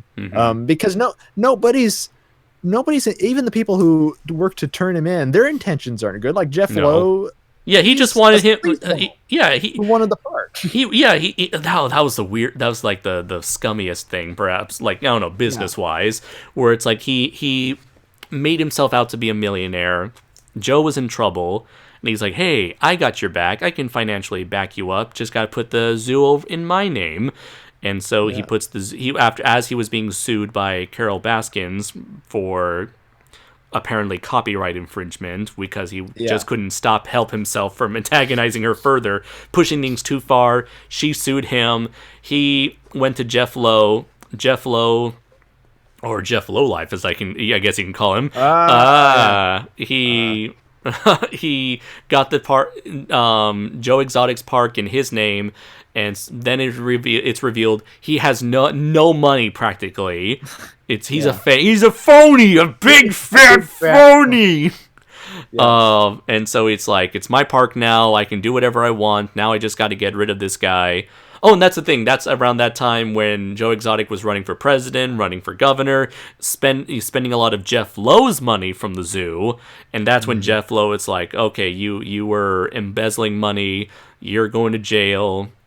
And so now I'm gonna at any cost. So now I'm gonna team up with a bunch of collaborators to say whatever we need to say to put this guy in jail for something that he most likely did, but everyone corroborate on a story to actually ensure that he goes to jail. Yeah, and all for self-centered. Like Jeff Lowe, he's kind of introduced late into the game, or over the halfway point into the series. But ironically, he left a big impression because of just how guzzy and like just a rat asshole he is. Remember last year at G-Fest, Andres, when I snuck a baby tiger into my suitcase at the hotel? I remember you snuck in a baby. I think you snuck in a baby crow. Yeah, that's why the G-Fest video hasn't come out yet, because it's really terrifying. We're all recovering from our wounds of me being an idiot, sneaking a wild fucking animal up into a hotel room. Those poor tigers. I just felt so. God, the scummy, the shittiest thing he could say. Yeah. You got, what was it? You gotta Use a little pussy to get a little pussy, if you know what I mean. He was just such the gross, like, overcompensating, toxic masculine ass. You know, I on Facebook, or it was either Facebook or some other website. I found the perfect meme for him. If you ever want, I think someone compared him. It said that he was the human equivalent of gas station Viagra pills. Oh my god, that's funny. That's funny. He is gas station Viagra pills in human form. Yeah. He's a shady character, to say the least. This It also doesn't help that he's like this, I don't know, like 50, 60-year-old man who still dresses like a 20-year-old. Yeah, he's the dad who wants to like be hip with his son and all of his son's stoner friends, and fucking wears baseball caps and all that shit. He wears a baseball cap on a do-rag. Yes. Because he's balding. Because he's that bald. Yeah. He's pulling a Hulk Hogan. Right. He's well, at least even Hulk Hogan though, he's got a brand see at this point on. Right? He's got to have the do-rag and the glasses and the mustache, otherwise you don't know it's him. But this guy, just fuck this low-life nobody. This Jeff Lowlife. This Jeff Lowlife, which you so brilliantly coined. Yeah, and it's funny just how vindictive everybody is towards each other. Like Joe Exotic brought him in to like save the park, and at the end, after he's in prison, he just like does a tell-all about Jeff Lowe and how he said he had a tiny dick at one point. How do you know that information? But that's another thing. All of Joe Exotic's wonderful merchandise, such as the Joe Exotic condom with his face on it. Right. It's like, you need this for your protection. you know you're full of yourself when you get to that point. Right. That or his presidential run and his governor run. Don't forget his self-branded underwear. Yeah, the underwear. So yeah, that's what was that the thing? They were having an argument about that. He's like the people come to the park not just for the tigers, but he's the star. Right. Yeah. He really wants to be in the limelight. Yes. And yeah, he's just that kind of personality type, to where he's very attention seeking and craving of public attention and publicity. Let's see. What was that? There was another guy. Like every guy he works with, all eventually grows to hate him at one point or another. Where whether it's Joe Exotic or what was it? He wanted to start a zoo. He wanted to start a new zoo with what's his name? Something Stark. But then it's like, it's supposed to be a 50-50 business, but he's not putting up his end. He's not holding up his end of the deal. So fuck this guy. Yeah. There's a lot of fuck this guy. Like everybody's really backstab. Everybody's fuck this guy, and the producer Rick guy who had everything videotaped. And that's another story about burning all the evidence as well as the poor alligators. Right, because it's like the Rick guy. He was a producer, a TV reporter, and a television producer. He was producing a reality show with Joe Exotic, but Joe Exotic was upset to learn that Rick was going to have the majority of the profits and as well as like ownership of his own brand, which sucks. But hey, that's why you got to read the fine print. But and that's kind of a byproduct of reality shows and that shit anyway. That's part of the business of that. Like, if I ever let someone make a big screen Hollywood adaptation of Draco Azul, I'm essentially forking over the rights to Draco Azul. So if that movie never gets made, they're still going to have the rights to it. And that's when you want to be a star that bad, you're running to the point where you come to the realization you can't own your own likeness at a certain point. Right. That's just the way entertainment works. So this guy filmed like ungodly hours of everything with he had television gold in his hand. Yeah, and then miraculously, one night in the middle of the night, somebody, we don't know who, blew it up. Yeah. Blew everything up. Literally blew it up with an explosion. And it wasn't Joe, because apparently he was out of town. Right, he just so happened to have the perfect alibi, and he just so happened to be the only person who benefited from that. Yeah, it's very likely he had a large part to do with it. Unless it was that bitch Carol Baskin. I love that little thing of what was there's a camera, it's like some shady guy walking down. Anybody got any information? This call this number on the authorities. But yeah, it's a lot of shady deals going on, man. Right. Um, Like early on, you mentioned like the girl, or I guess I'm assuming, I don't know, she's been referred to as a he, so I'm assuming this individual is a trans man, perhaps. I'm gonna play it safe and say this They. individual, yeah. I never thought I used the word they, only because I'm a big grammar person, and I don't know, they always bothered me because it's like that's a plural pronoun, but times have changed. People prefer that. Get with it, Andres. I understand. It's times have changed. If you do that, I respect it. Okay. What was it? Yeah, so they were attacked by a tiger, and they had the opportunity to. Which you see you don't see the tiger attacking them, but right, you see the aftermath.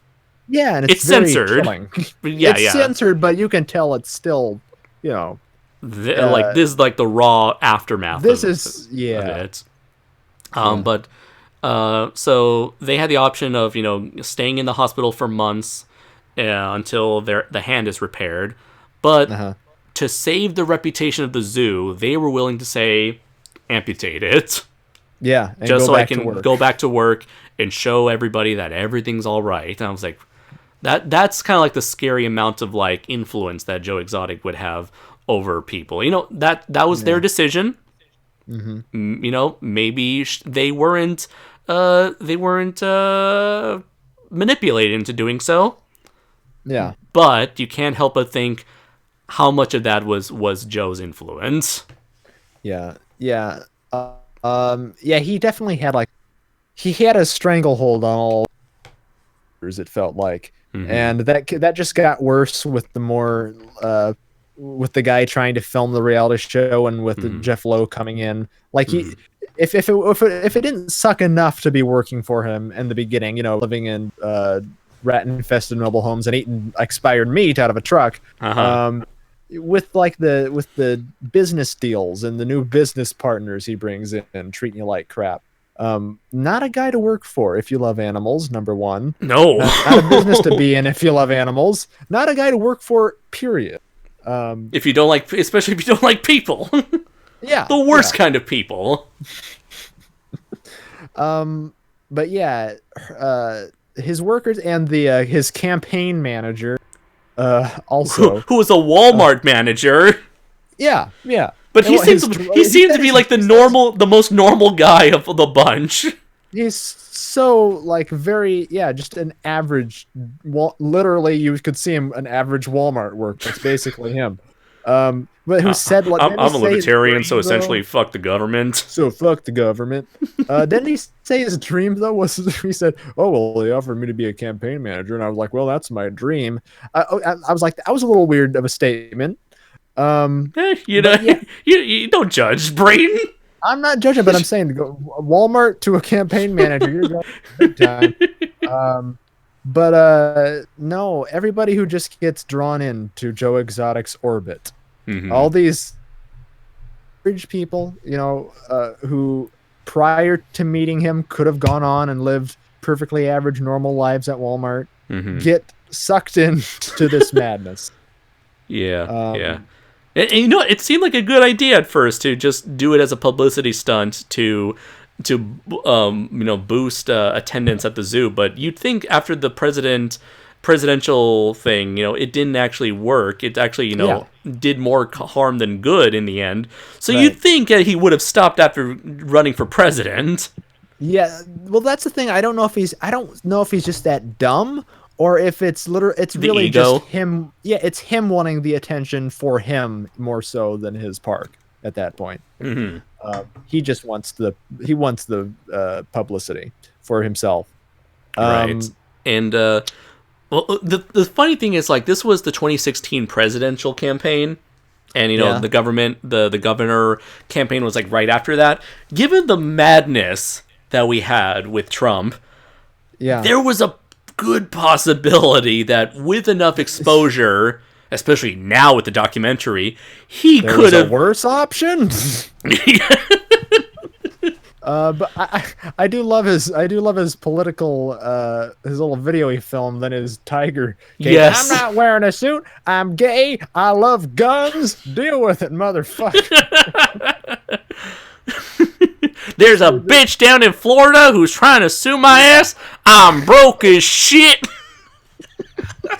I think I may have seen that years back.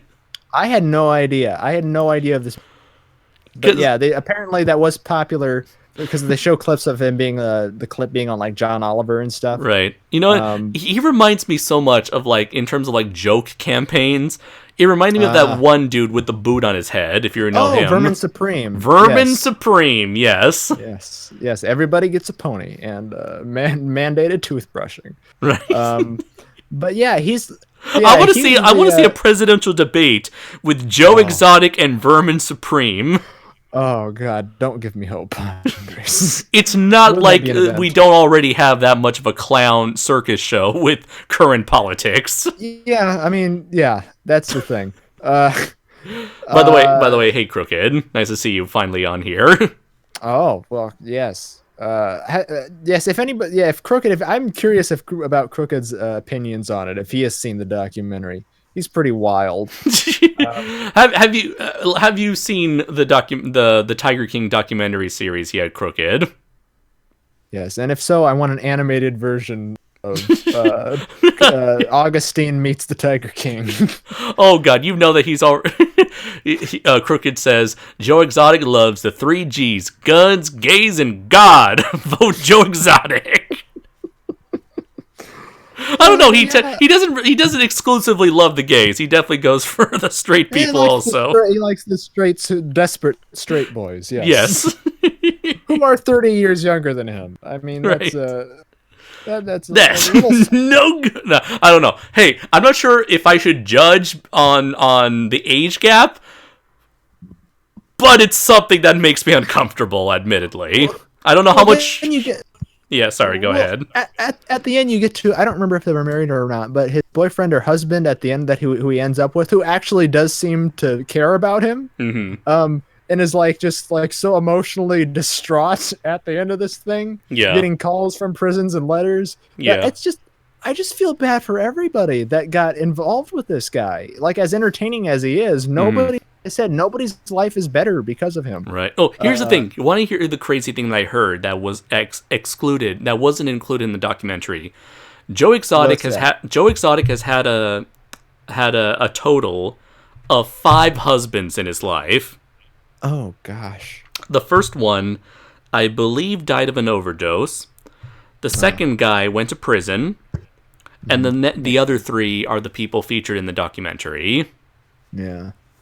So one died, one went to prison, one divorced him and left for a girl that he got pregnant, and one committed suicide, and the 5th one is still faithful, supposedly, to this day. Yeah, you definitely. I don't want to make light of any of the really depressing and heavy stuff and tragic and tragedy here, but yeah, you can tell. I don't know. I think. He talks a little bit about at the beginning how his background and the horrible thing with growing up, being gay and in that environment with his father. Especially, yeah, just absolute horrible stuff. So I don't really want to make light of it too much, but yeah, it's just I just feel bad for everybody who is involved with this guy and being in, again, not judging, but being in.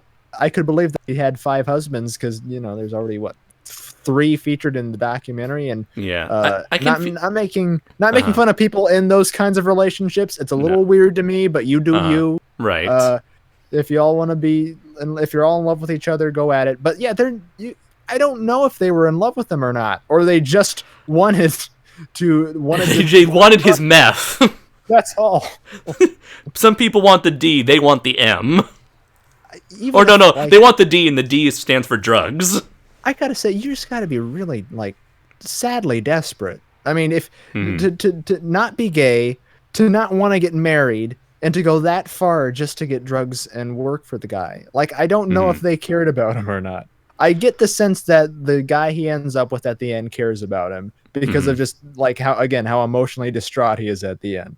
Yeah. But that was a weird thing. He married like very quickly after he met him, and then married That him was super weird. quickly. Yeah, I get the Yeah. feeling that given the sort of emotional turmoil he went through in life, being rejected by his parents or at least his father, yeah, having he seeks companionship. exactly, yeah, especially like lacking a strong father figure, a strong male figure in his life. That Yeah. probably most likely have affected him to want to seek out male companionship wherever he can get it. Yeah, and I'm not hating on him for that or anything. He's a guy who probably gets lonely. So I understand that part of it about marrying that soon afterwards from that point of view, or at least trying to find someone that quickly because he seeks companionship. It's a little odd though. Where do I go from here? Where do we go from here? Where do we go now? Where do we go now? I feel like we're doing a cat's cradle on like a cork board of threads to pull at. Let's see. Well, we can read Crooked Lore's recent comments. He said, I watched half of Tiger King today. He mentioned Belle is basically Joe Exotic but more insane, plus she's the cat with which makes her better.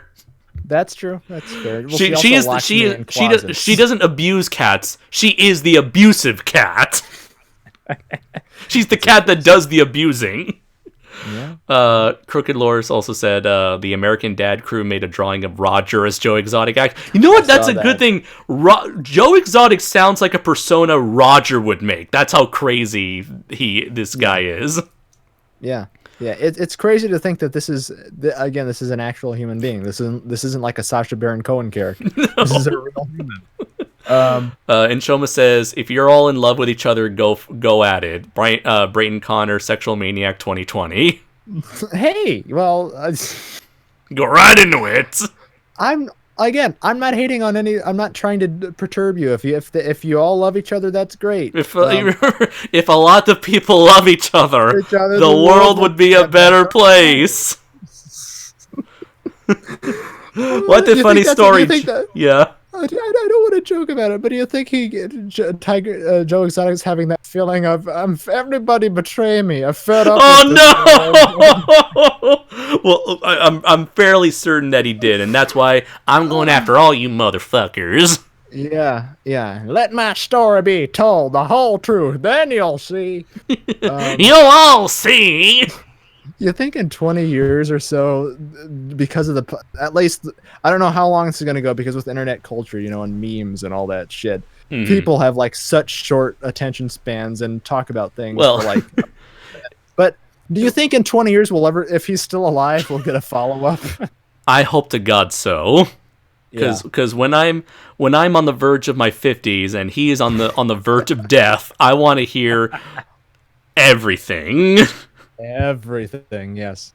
So yeah, it's impossible to talk about this in a linear fashion because there's so many threads to it. Even the documentary doesn't really do everything linear fashion because it's like there's the whole thing with him on the campaign, and there's recordings of him arguing with Jeff Lowlife, and it's like, you embezzled money, you're going to jail, and that's when Joe like books it and goes somewhere to an undisclosed location. And title says. Right, and then apparently in the background of all of that, he also did the whole hiring someone to kill Carol Baskin. Yeah, it's yeah, so that's the thing. Well, that's the thing about like if this wasn't true and if it was fictionalized, it'd be difficult to make a show out of because there are just so many moving parts to it. Right. It's hard to tell like in a this happened and then this happened and then this happened kind of way. And then while that was happening, this was also happening. This also happened in the background. And then before any of this happened 20 years ago, 20 years prior. There are so many subplots to this madness. Mm-hmm. It's so dense. Every episode every episode has so many things going on. I will say though, Joe Exotic is a pretty convincing digital effect. If he's being His put mullet together. is a wonderful, is the best digital effect in the whole series. Yeah. Isn't that like his introduction when he sits down for the first time? They want him to take the hat off. No, then you'll see my. At least he very has proud some. of that At least he has some level of self awareness. Yeah, yeah. Let's see. Oh yeah, earlier before you mentioned the music. He sells music that he apparently makes, but it wasn't as stated in the documentary. But it was a lot of YouTubers who were like 5 things you didn't know about the documentary, or here's 10 facts that the documentary left out. You'll never believe number 1. And it was the whole 5 husbands and the what the documentary was originally going to be about with the snakes and the shit. And one of the things was, people came out and said, "Hey, we made the song, we made the music, not Joe. We were told to make the music. It was like a duo. They were commissioned by Joe to make the music. They didn't know that he would go on to sell it with him pretending to be the musician." Yeah, that's so disappointing because you see he lip syncs then, like in all of his music videos. I got so into I Saw a Tiger that I looked up his other music videos. And now you see him like in his little recording studio, supposedly singing the song. But now he's just a big phony, and I lose all. I did it, damn it! I put on my and I despise country music, so I really had to go out on a limb and channel that. So yeah, I was really. That's the thing I lose respect for. And the one thing was that what was the one? Yeah.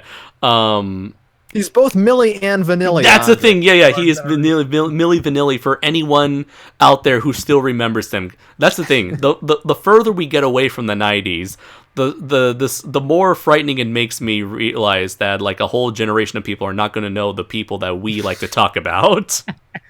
That whole generation is going to have no clue who Celine Dion, Millie Vanilli, Selena. What's another thing from the 90s? Not exactly the 90s, but it's more like 2000, even 2000s. Paris Hilton. I bet you a whole entire generation of people like grew up on Kim Kardashian rather than Paris Hilton. Yeah. She's this generation's that. It's even like reality, like the Kardashian reality show is pretty much the only like old stuff from the 90s, like The Real World. Oh my god, The Real World! Survivor? Nobody ever like talks about them. Huge. Those were huge. They were like everybody and their mother made jokes about Survivor and The Real World, or made skits about them or made parodies about them. And now it's now like 20 years away, but now that we're in the new decade, it's going to turn 30 years away. Yeah, that's the thing. That's why I wonder about, even though this is such a huge cultural phenomenon right now because we're all stuck at home and have nothing to do but watch Netflix.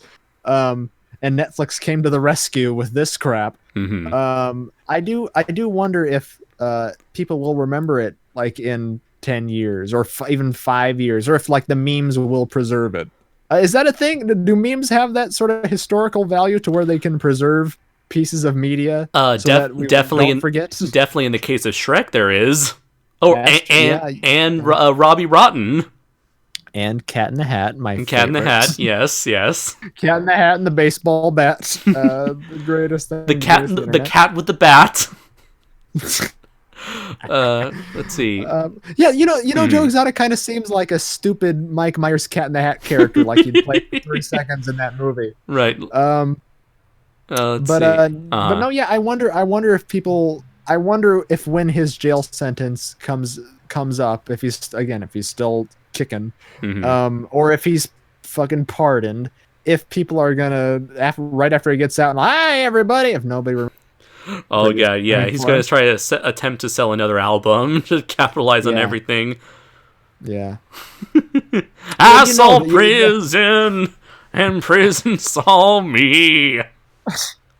Yeah, that's like an inevitability. That he's with his lust for the attention, that's gonna happen, capitalizing on it. I'm sure he's enjoying this attention. He's in prison. He's got to enjoy whatever little sense of positivity comes up in life for him. I wonder, again, not to be dark, but I wonder what life at the moment would be like for him. Being like that, being his personality type, and who he is, but also like having all this attention. Like when you're behind bars, all of this being a worldwide thing, nationwide at least, in popularity. I wonder what that's like being a forced celebrity in prison. Yeah, does it get you some sort of positive treatment, or maybe or the opposite? It's like, hey, I just beat up a celebrity. Yeah, it's interesting. Oh yeah, indeed. Let's see. Looking at some of the comments here, and Shoma said, during my time working in construction, almost every meathead, bully, and con artist I was forced to deal with all had extreme daddy issues and worshipped said scum dads with disturbing loyalty. So this sounds about right for Joe, whatever his last name is from Tiger King. Joe Exotic, damn it! Yeah, what Joe? It's a complicated last name. I'm not gonna remember that. Yeah, it sounded very something. Well, Maldonado, that was his husband's name. He essentially took all his husband's last names in favor over his, which is like very German sounding. Joe Skywalker.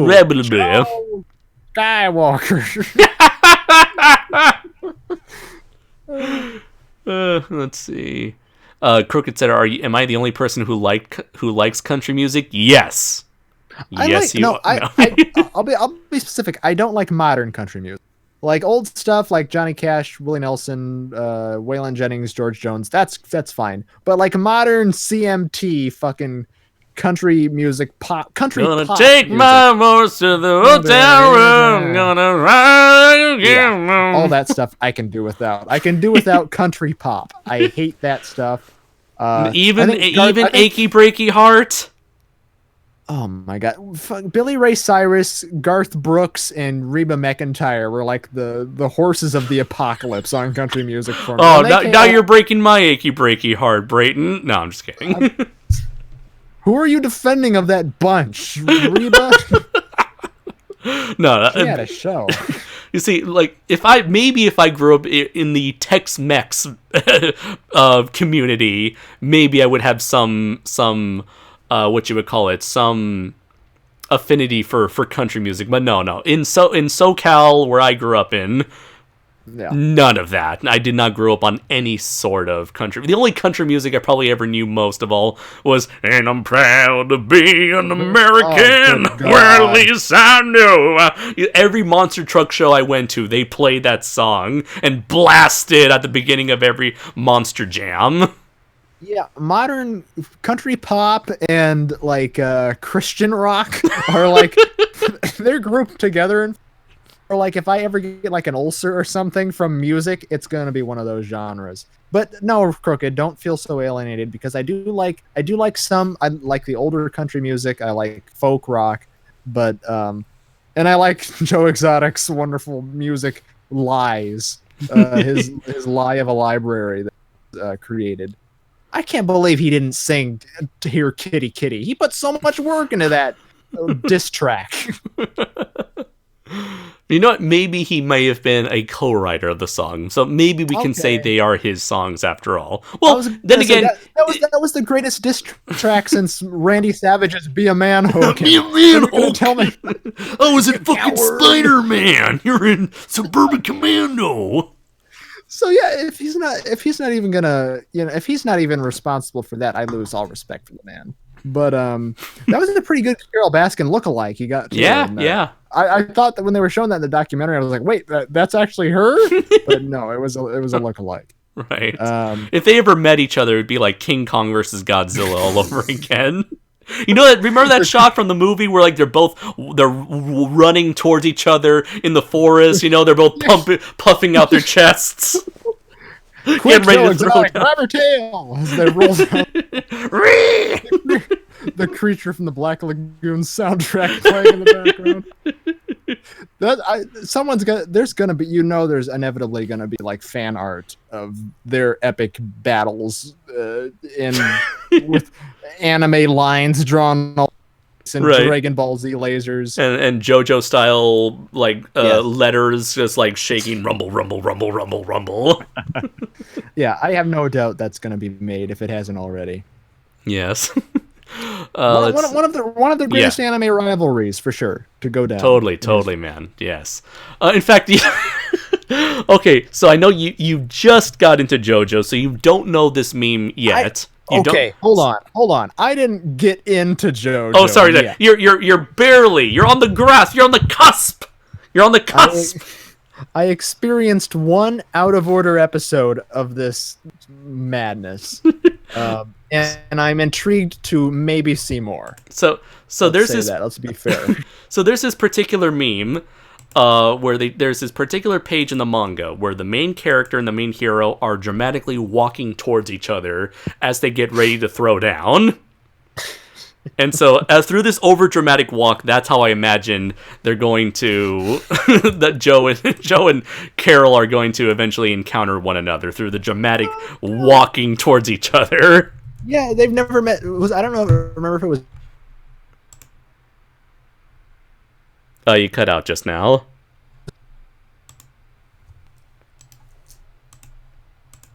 Hello? Are you there? Yeah, now I hear you. Oh, okay. Did I cut out? Yes. Completely. Oh, okay. Oh, all right. I was asking.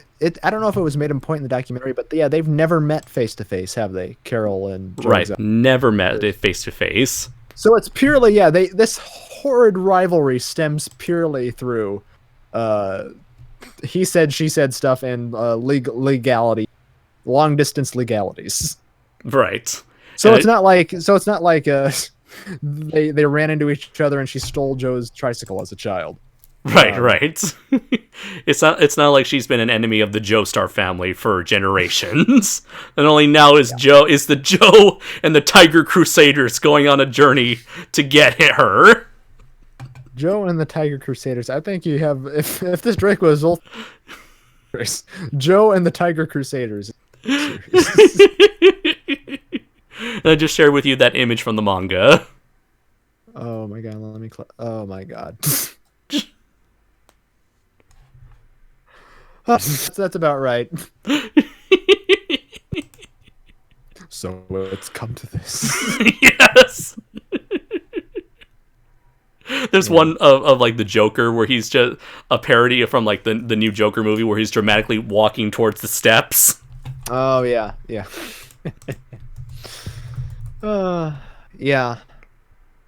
It's I don't know. This Tiger King thing. It's exhausting. It's exhausting, but I would say it's well worth an audience's time if you haven't seen it. Yes.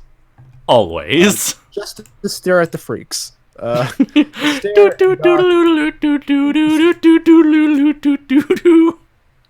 it's a wild ride. It's entertaining, but like I said, there's just that huge hanging air of a depression cloud over the fact that these poor animals are being so mistreated by these people who claim that they're in it for the right reasons.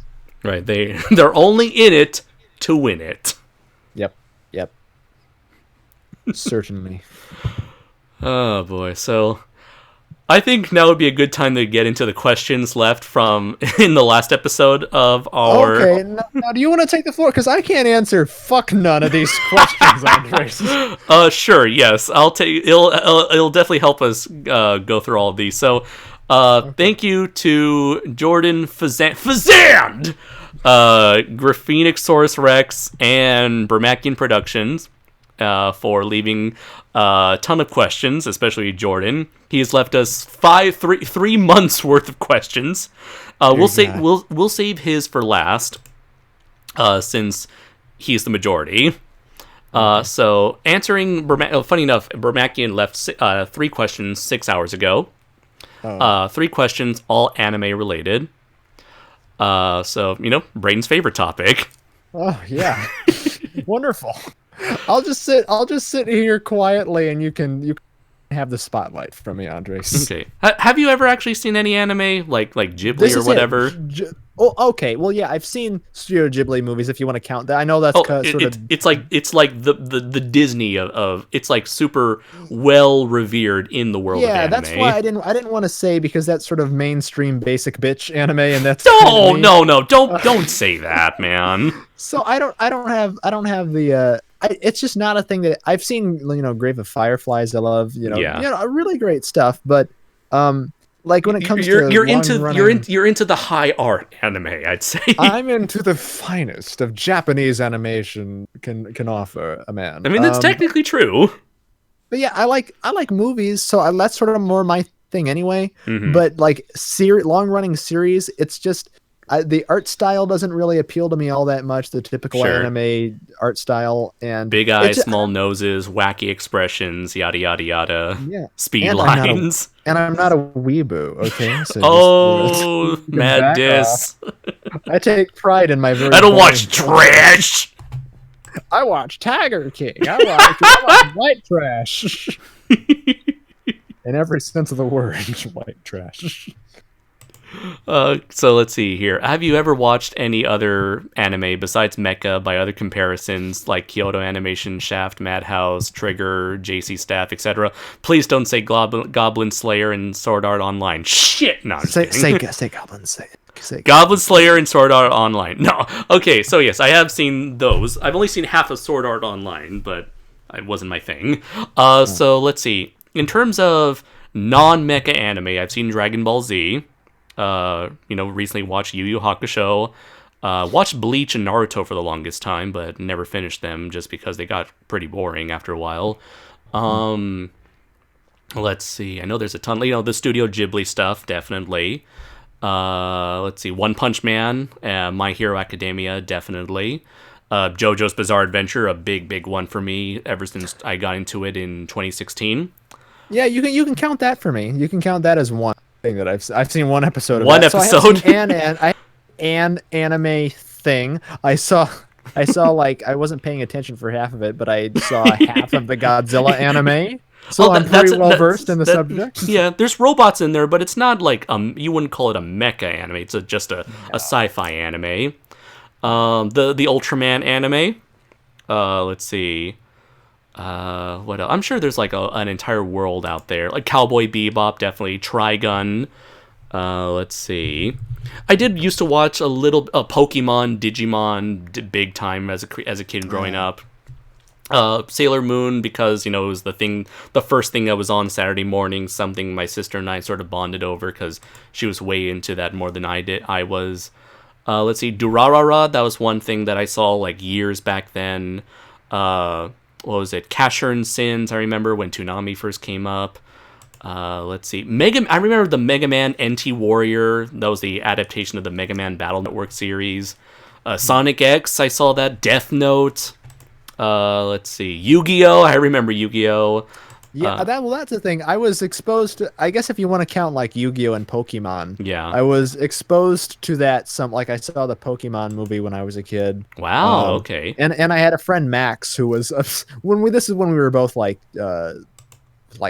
how old were we? This is like kindergarten. Okay, this is that long ago when Yu-Gi-Oh had its relevancy. Yeah. And he was like obsessed with it and was very trying to impress me with folders of Yu-Gi-Oh cards, but I just didn't care. I didn't care. It's like it was just, have you ever had that where like you're a little kid and you go, now I get to show you my prized possession, and you're like, oh, really? That's the thing. To quote Bill, am I supposed to care? 'Cause I don't. Well, and I was raised well to be polite, and I was like, oh, yeah, that's cool. Like I was trying to be a polite infant. But yeah. No, it just I never really watched an episode, so I don't go back that far. Sure. Let's see. Currently looking through a list of old Toonami shows. Zatch Bell, I remember watching a lot of back in the day. Let's see here. Well, here's a question I have. Mm-hmm. If Soul, sorry. Before I forget, Soul Eater. I saw that a couple years back. Sorry, go ahead. In the loosest of terms, if a show is animated in an Asian country, can it be considered an anime? That's very difficult because it's like technically Batman the animated series That's was what I was gonna animated get to. in Japan, but Yeah. it's like its creative team was American Yeah. and it was sort of funded and produced by an American company. That's really difficult because then the lines blur really fast there. I'm assuming if it's made in Japan and it's made by a Japanese creative team, then I suppose it's Japanese animation. Otherwise, I believe I don't know. It's very difficult to say there because it's like for me, I'm not one of those guys who obsesses over what is or isn't anime. For me, it's like, is it Japanese animation or is it some other country's animation? But then something like Batman the Animated Series really blurs the line. Well, that's my favorite anime. Mine will I'll always stick be to that Cory in the House. Oh, of course. I actually never saw Cory in the House either. Neither did I. I saw tons of That's So Raven, but never Cory in the House. That was after my time. Yeah. I wasn't a big Disney Channel guy, but like Sweet Life of Zack and Cody was on. Sweet Life on Deck. I remember that. Yeah. Just the live action Disney stuff wasn't my bag as a child. Let's see. Oh, But it's resurfaced with the internet though, hasn't it? Especially Cory in the House. You got those Evangelion intros for Cory in the House, which are beautiful. Yeah. Let's see. Oh, Mob Psycho 100 from the creator of One Punch Man. I saw that. Beastars. That's a one I recently saw that my cousin got me into, which is like Zootopia but like R-rated. Kill la Kill. I've seen. Wait a minute. Yeah. That's just Fritz the cat. I don't. That's not groundbreaking. It's like you got me. I remember IGPX. That was like, oh no, that's a mecha anime. It's like mecha. It's NASCAR with robots in the future. Wow. Let's see here.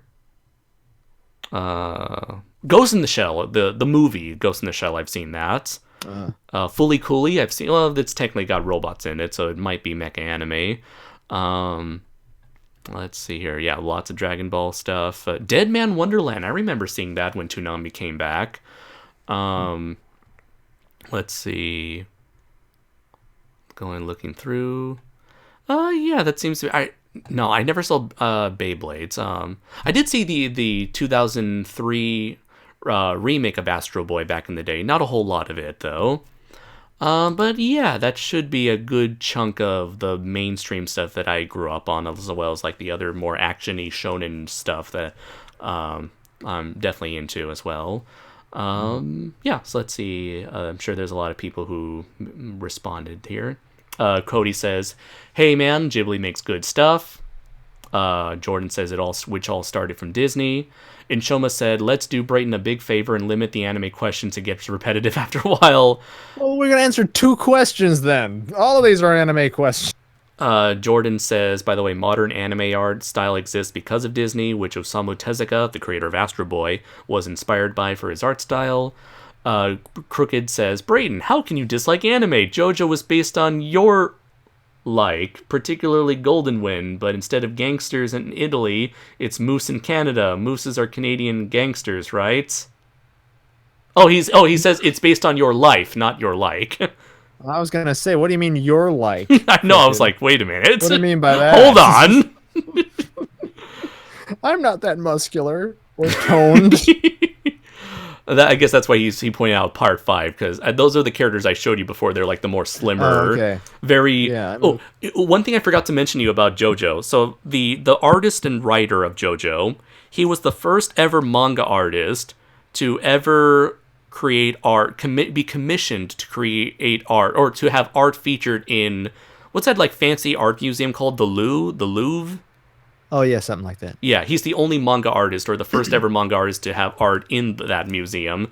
And he's also made official collaborations with Gucci, so he would have his characters dress up in Gucci fashion.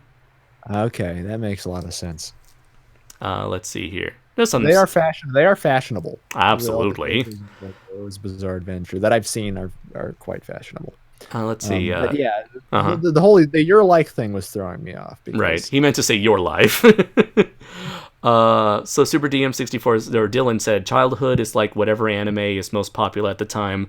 Adulthood is coming to the realization that Digimon was better than Pokemon all along. Let's see. True America said something I don't understand. Fritz is X-rated. Oh, okay, because I said Beastars is R-rated Zootopia, and Jordan is saying Fritz the cat is X-rated Zootopia. that's more right. Yeah. Let's see. And Shoma says, You think we'll ever get a Fritz the Cat reboot, Andres? I wouldn't be surprised in all honesty, because we've definitely got a lot of weird stuff on Netflix. And hey, if we got BoJack, I'm definitely sure we can get like a more well-crafted version of Fritz the Cat made in that style. Yeah, I gotta wonder if would still be an audience for that. I personally, just for morbid curiosity, want to see Ralph Bakshi's Lord of the Rings finished, but with the same crappy ass rotoscoped animation. I do think I remember Ralph Bakshi said he wanted to do something like he wanted to do a short film called The Last Days of Coney Island, but I'm not sure if he ever finished that. Yeah, he was an interesting fellow. Oh, very, very. If there isn't a documentary based on that guy, there should be. There should be. Yeah, absolutely. Let's see. Brayton, Inshoma said, Brayton, you saw the first 4 episodes of the 79 Ultraman anime, the one where he fights weather phenomenon and a crocodile. Yeah, Care to that share your counts. thoughts? Yeah, it blows ass melons. There's my thoughts. It's not great. It's a little. I mean, it's an entertaining curiosity piece, I suppose.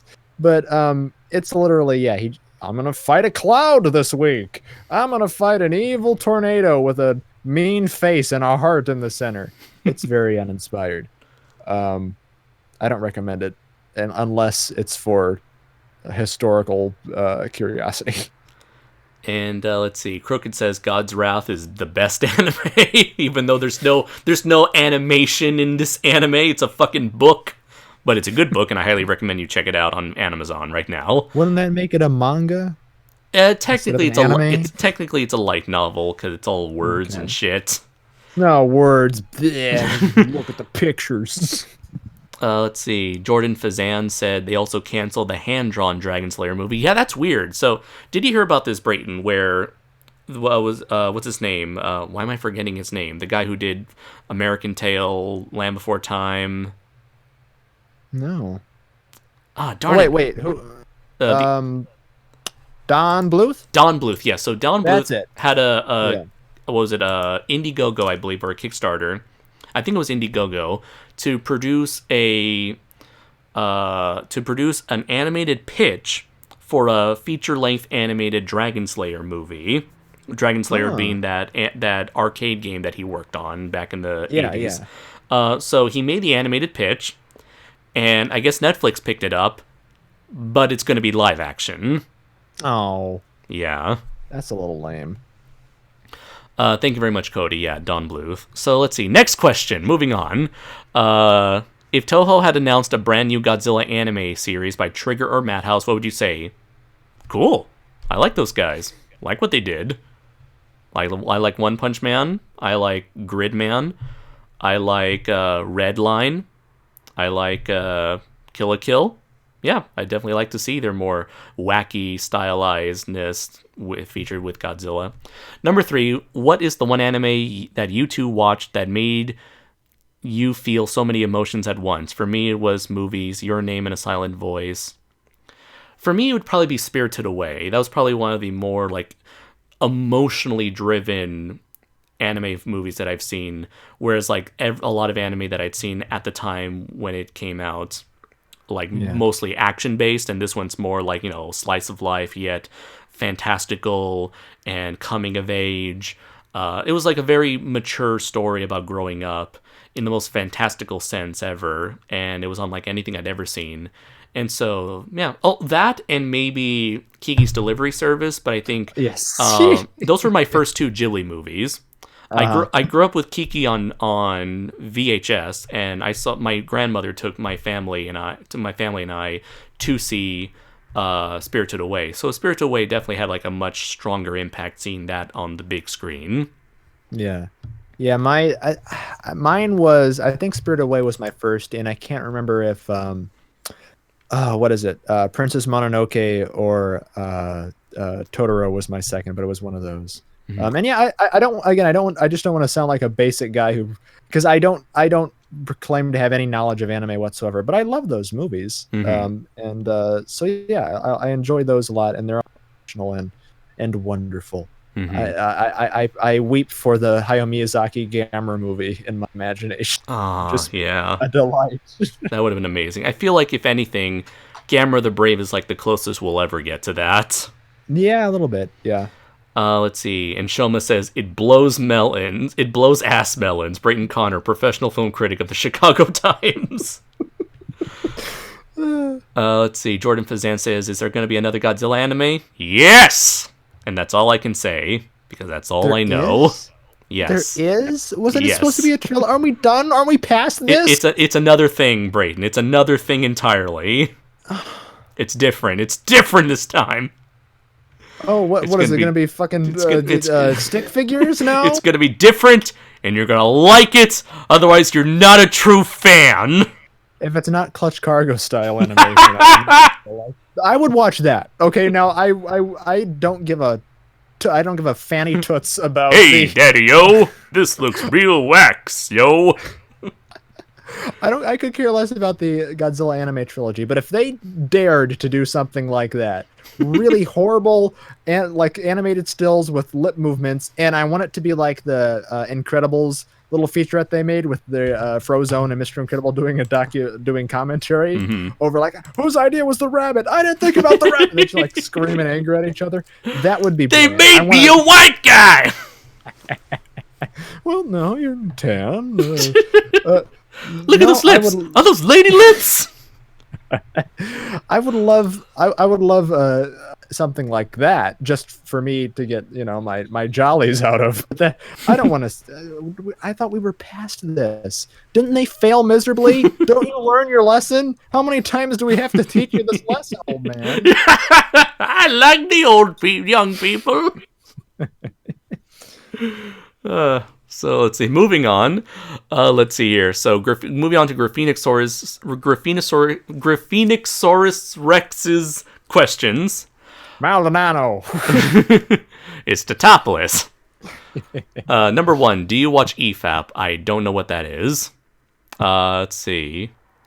Number 2. How is it going over there in Japan? Very concerning because the government is barely doing anything about it.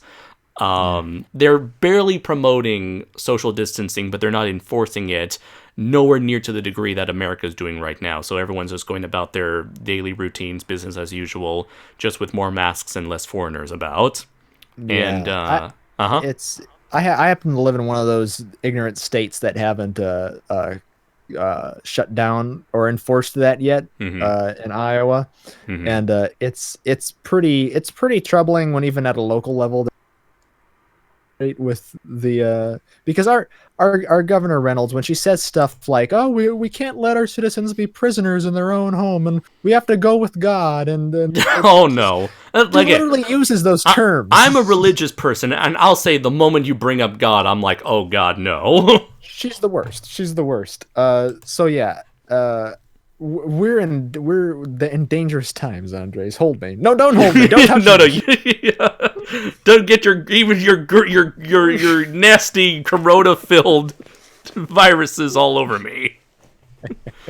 Let's see. It's like your people created corona. It's a different corona brain. It doesn't matter. Phooey. Let's see. Got thoughts on the Godzilla vs. Kong reshoots? Justice League. That's all I'll say there. Just Kong. Just save one person. Let's see. Thoughts on Jurassic World 3 title Jurassic World Domination? Yeah. Number 5. What's your Super Robot Wars dream roster? Has to be mecha genre, so Godzilla, Ultraman, Devilman don't count. Also, it has to be Japanese, so Megas XLR, no Megas XLR or Symbionic Titan. Well, my dream Well, Jesus. roster will be Godzilla, Ultraman, Devilman, Megas XLR, and Symbionic Titan. No, it would probably... So, Super Robot Wars, for those who don't know, is a series of giant robot RPG games that have been going on since the Game Boy days. Practically on every single console video game console in existence, and each game features a different roster of different licensed anime robots or mixed with some original robots. So they take a bunch of movie robots, anime TV show robots, and put them together in the game. Ultimate crossover game. My dream roster would be...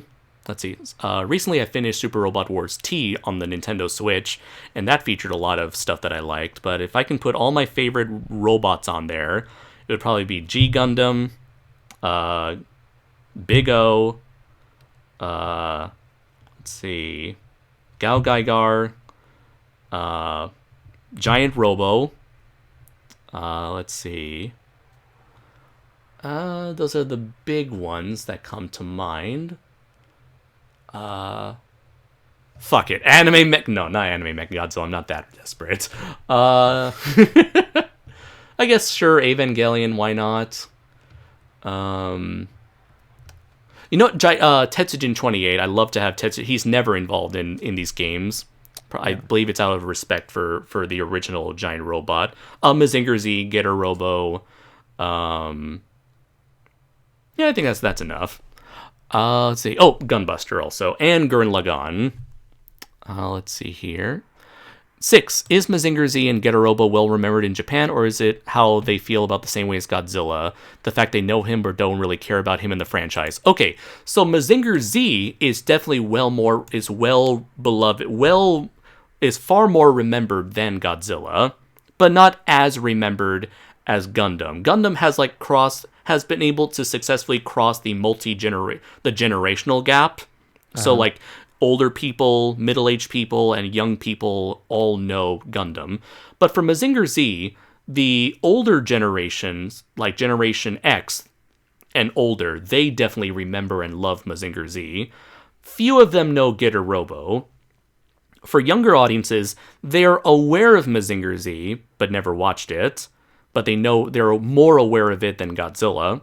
And for Getter Robo, the younger audience don't know Getter Robo at all whatsoever. 7. Have you seen the other Macross series? If so, what do you think? I've only seen...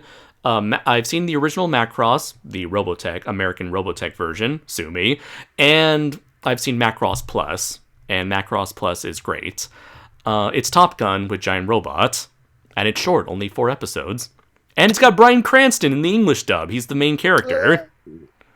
From what I've seen of the other Macross series, it seems like just based on marketing alone, they seem to come off more as like slice of life romantic dramas than sci-fi action series. Maybe I'm assuming there is sci-fi action in these newer Macross shows, but they don't come off as such.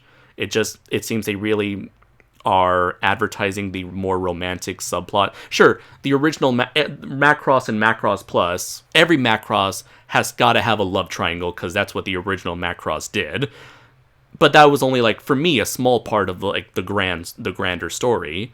So to capitalize on that aspect of the franchise is kind of strange to me. You think it'd be about like the robots and music and I guess music, yeah, robots, music, and love triangles. That's always been the thing with Macross, I suppose, but I don't know. Just focusing so much on the other two things, I don't know. Not my thing. It could be good. I've never seen any of the Macross shows, but from what they've advertised and what I've seen, it doesn't appeal to me as much as Macross and Macross Plus like showed me. But again, I could be 100% ignorant on the fact. Robots, music, and love triangles, love dramas, romantic drama. Combination. Yeah, I guess that's the thing that sort of gave Macross its own identity in the wide world of giant robot fiction, and I can understand that. Let's see. 8. What's the best JoJo part? Very difficult to say, but just because of how big and over the top and crazy it is, I maybe might go with part 3. Although I have heard a lot that part 7 is the best part, and part 7 is essentially like a cowboy western drama, and that's got me really interested. I'm very excited for. I'm not going to read it. I'd rather wait for like in 20 years when the anime adaptation of part 7 eventually comes out. But I'm very curious to know what part 7 is like. But part 3 is definitely the most iconic part for a reason. Yeah, as I've only seen the first episode of part 3, I will also say part 3 is my favorite, and I will also say my favorite part of the episode of part 3 that I saw was the him complaining about his daughter or whatever hugging him in an airport, saying, "Stop hugging me, you're a 40-year-old woman," and then yelling at the children and things to stop looking at him. Because I relate to that. Yeah. I'm not sure if you saw this part, if this part was included in that episode, but there was a part in the movie, in the series, very early on, where the mother is talking to a pair of police officers, and the police officer said, "Hey, your Japanese is pretty good," and she says, and then, yeah. Oh, I've been living here for a while now. It's really awkward hearing that line of dialogue when it's the In English dub. Yeah. That's how I watched it. I got a kick out. Occasionally in anime, they bring up the fact that they're speaking other languages, and then it's really distracting when you're listening to whatever particular dub. Like in part 5, they do that exact thing where an older character from a previous part goes to Italy, because the whole part 5 is in Italy, and the person says, "Hey, you speak decent. Your Italian is pretty good." "Oh, thanks. I study Italian in school." And it's the Japanese dub, so no one is speaking Italian. But then they start. Occasionally, they'll say something in Italian like "Arrivederci." It's like, wait a minute, where does the Japanese end and the Italian begins? What are they canonically speaking? At least be consistent. Oh, throw consistency out the window, because in part 3, in the Japanese dub, they'll throw random English everywhere you go. In fact, after this stream, I'll show you like the best moments of their awful English. Okay. Next, let's see, question 9. I almost said part 9. Question 9. Is the Mickey Momo curse real? I have no idea what that is. 10. Any thoughts on Gao Gaigar versus Better Man light novel manga? For what I understand, it's based on a scrapped concept for a sequel. Don't know what that is. 11. Thoughts on the Evangelion manga? Personally, I like the anime is better. I've read part of the first super volume of the manga, where it's like the first 3 volumes combined. I like what I've seen so far of it. It seems to tell the same story as the anime, but throwing in some extra details that I appreciate. 12. Any thoughts on the new designs for the Avas in 3.0 plus 1.0? I haven't seen anything except for that one where it's like that repaired pink Ava with the new mechanical arms. Don't know what to make of that. 13. Thoughts on Gundam Narrative, Gundam The Origin, and Gundam Hathaway Flash. I haven't seen any of them, but I really want to, especially Gundam The Origin and Hathaway Flash. 14. What's your thoughts on Gainax president getting arrested and the death of Gainax as a whole? It's very Okay, so to give some background, so let's see. What was it? Bromakian Productions with $2 does a Dio quote, "The world grind to a halt," or to say it in Japanese, "The world Tokyo tomare." God, Andres, are you okay? Yes, I was just going through a JoJo moment at that point. Oh my God. I don't want your head to explode. Let's see. Looking at some of the questions here. Let's see. Inshoma says, "Do you two believe the multiplex movie theaters will survive after the virus closed down? I personally doubt they'll go away completely, despite what pro streaming news says otherwise." Yeah, I still think there's still a place in pop culture, or in our society. I know that that's the thing to. People make fun of the word society ever since Joker came out, but yeah, I think our society is not ready to let go of movie theaters. Comic book shops, on the other hand, I believe they're a goner, unfortunately. Let's see. May not be the same for a while. Crooked says these questions are turning Braden into that awkward guest who was invited to a party where he knows no one. I'm just standing in the corner with an undrunk drink glass in my hand, just pointing at people, saying, "Hey, hey." Let's see. And I'm here. And Shoma says, I grew up with Macross and Robotech. Milia Felina Genius is best girl because she's a mecha pilot and a giant alien. That's like Mothra piloting Star Trek's The Enterprise. Oh, dear God. Jordan Fazan says, spoiler, the Ava manga has a happy ending, not O King. I heard about that. Don't know what O King is. True America, nobody cares about Chinese cartoons. Stop repeating the same comments over and over again. I don't think this guy likes Asian cartoons. I don't care about your traveling emu review show either, True America. So maybe you should stop barging in and. I was going to say, where are you going with this? Crooked says, JoJo's one hell of a drug. Okay, so to elaborate so what Jordan said, to elaborate on what Gainax is. Gainax is the animation company started by Hideaki Anno and his friends. They created Evangelion, I believe Gurren Lagann, Fooly Cooly, Gunbuster, and a whole bunch of like very passion-driven original productions. However, ever since they created Evangelion, they got a shit ton of money, and the president of Gainax was completely irresponsible with that money. In fact, they constantly kept wasting money on projects that never came to fruition, and they kept losing money while also living off of Evangelion merch. And in fact, it got so bad they just kept borrowing money from Hideaki Anno himself, just because Hideaki Anno, these were his close friends that he knew from like college or whatever. So like Hideaki Anno got so fed up with Gainax that he went and started his own animation company just to create the new Evangelion movies. In fact, he originally wanted to make original products, but then it's like, well, I have to make Evangelion because that's the thing that makes money, and sort of incorporating his original ideas into those newer Eva movies.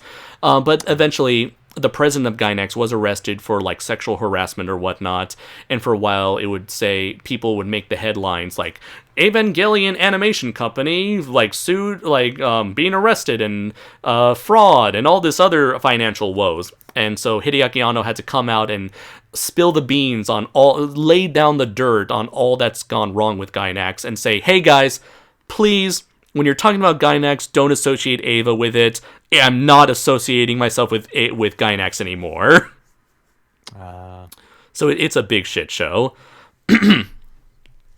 And yeah, the dude got arrested for, I believe, sexual harassment, I think, from female coworkers, with two female work coworkers.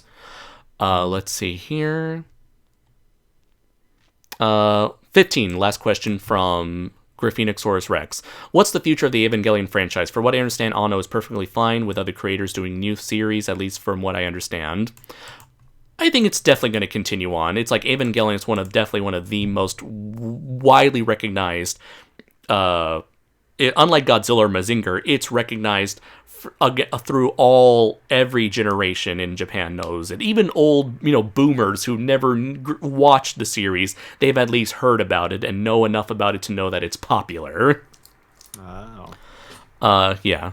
Okay, so on to the barrage of questions from Jordan Fazand. Let's see here. Question: why did Hamon in JoJo stop being a thing, and why was it replaced by stands? Because I believe stands were just a more fun concept for Hirohiko Araki to play around with. Hamon is essentially just spiritual energy. If you watch Dragon Ball Z, if you watch Yu Yu Hakusho, or if you watch Fist of the North Star, it's that typical anime spirit energy that you use to shoot lasers out of your hands or make you really, really strong. While with stands Isn't are that just called cocaine? yeah, kind of, yeah. It's Brayden, it's cocaine from the heart. Oh. It's in your blood, said Mr. DNA. With stands is just like, here's a random ghost that has a random power. It's like, the mutants from X-Men. You don't have to explain what random powers these X-Men have other than they're mutants. So it's the same thing with stands. You can create any sort of superpower you want, and the explanation is that person has a stand. So I think it was just easy. It was more fun. It was more entertaining or more engaging for Araki to come up with all these wild concepts with stands as opposed to spirit energy, which ended up being abandoned. Oh, so if you continue to go further with part 3, Brayden, you may see the old man using this like spirit energy, which is like usually has like yellow lightning cracks like circling his body. So like that's a thing that he learned in part 2. Well, thank you for preparing me. You're So welcome. I'm not totally caught off guard by the crackling lightning. So remember, he's got a stand and hum. He's got purple tentacles and yellow lightning. Okay, well, again, thank you for prepping me for this, but I gotta tell you, Andres, after what I saw in that one episode, I pretty much would be game for anything else that would come after this. Great. Go for it. Question, do you know that Hideaki Anno voiced the main character in the Studio Ghibli film The Wind Rises? Yes. And also did the animation for The Great Warrior of Nausicaa of the Valley of the Wind. I did not know that, but I wasn't surprised. I bet Brayton won't be too happy after learning Anno was involved with not 1 but 2 Ghibli movies. Oh, now I'm mad. Brayton, mad! A startling metamorphosis occurs and alters Brayton's body. Do, do, do, do. Oh, I've just got green frizzy hair now. I can't look fashionable in this. Oh, what a nightmare. What am I going to wear now that can go well with this? I'm not a hat person. What hell has this forsaken me to? That would be a nightmare. But no, good for Anno. He's done stuff. No, do you mean Anno? Anno. Anno. Let's see. Question: will your Draco Azul figure have a lot of swivels? That's a Jobby the Hong reference. Yes, it will indeed have swivels. Swivels in the head, scarf, arms, and waist. Question: what? Patrick can do stop motion with him then. Yes. Question: what are your thoughts on the live-action Disney remakes? They stink. Well, okay. Here's the thing. I've got to a point where I'm not so upset by, because you look at Disney's catalog, right? Mm-hmm. You look at their entire backlog. 90% of their movies are either remakes or adaptations where the author was uncredited, or again, taking things from other people's work. I'm more upset by the fact that all they're interested in is remakes now, and more upset by the fact that they're really the only game in town anymore.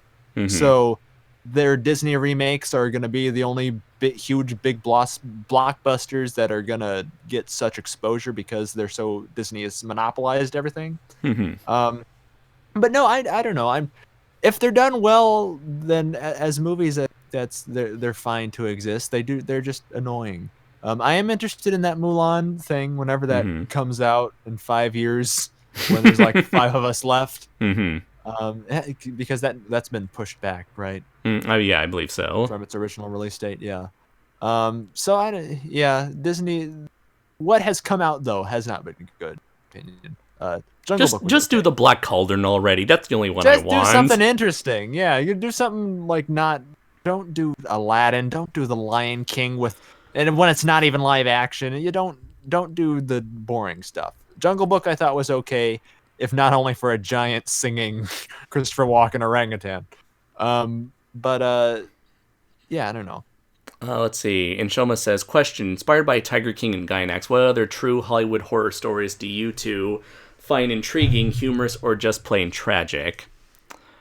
The making of Kong the Conqueror, the one where it's like, what was it? Why am I blanking out on his name?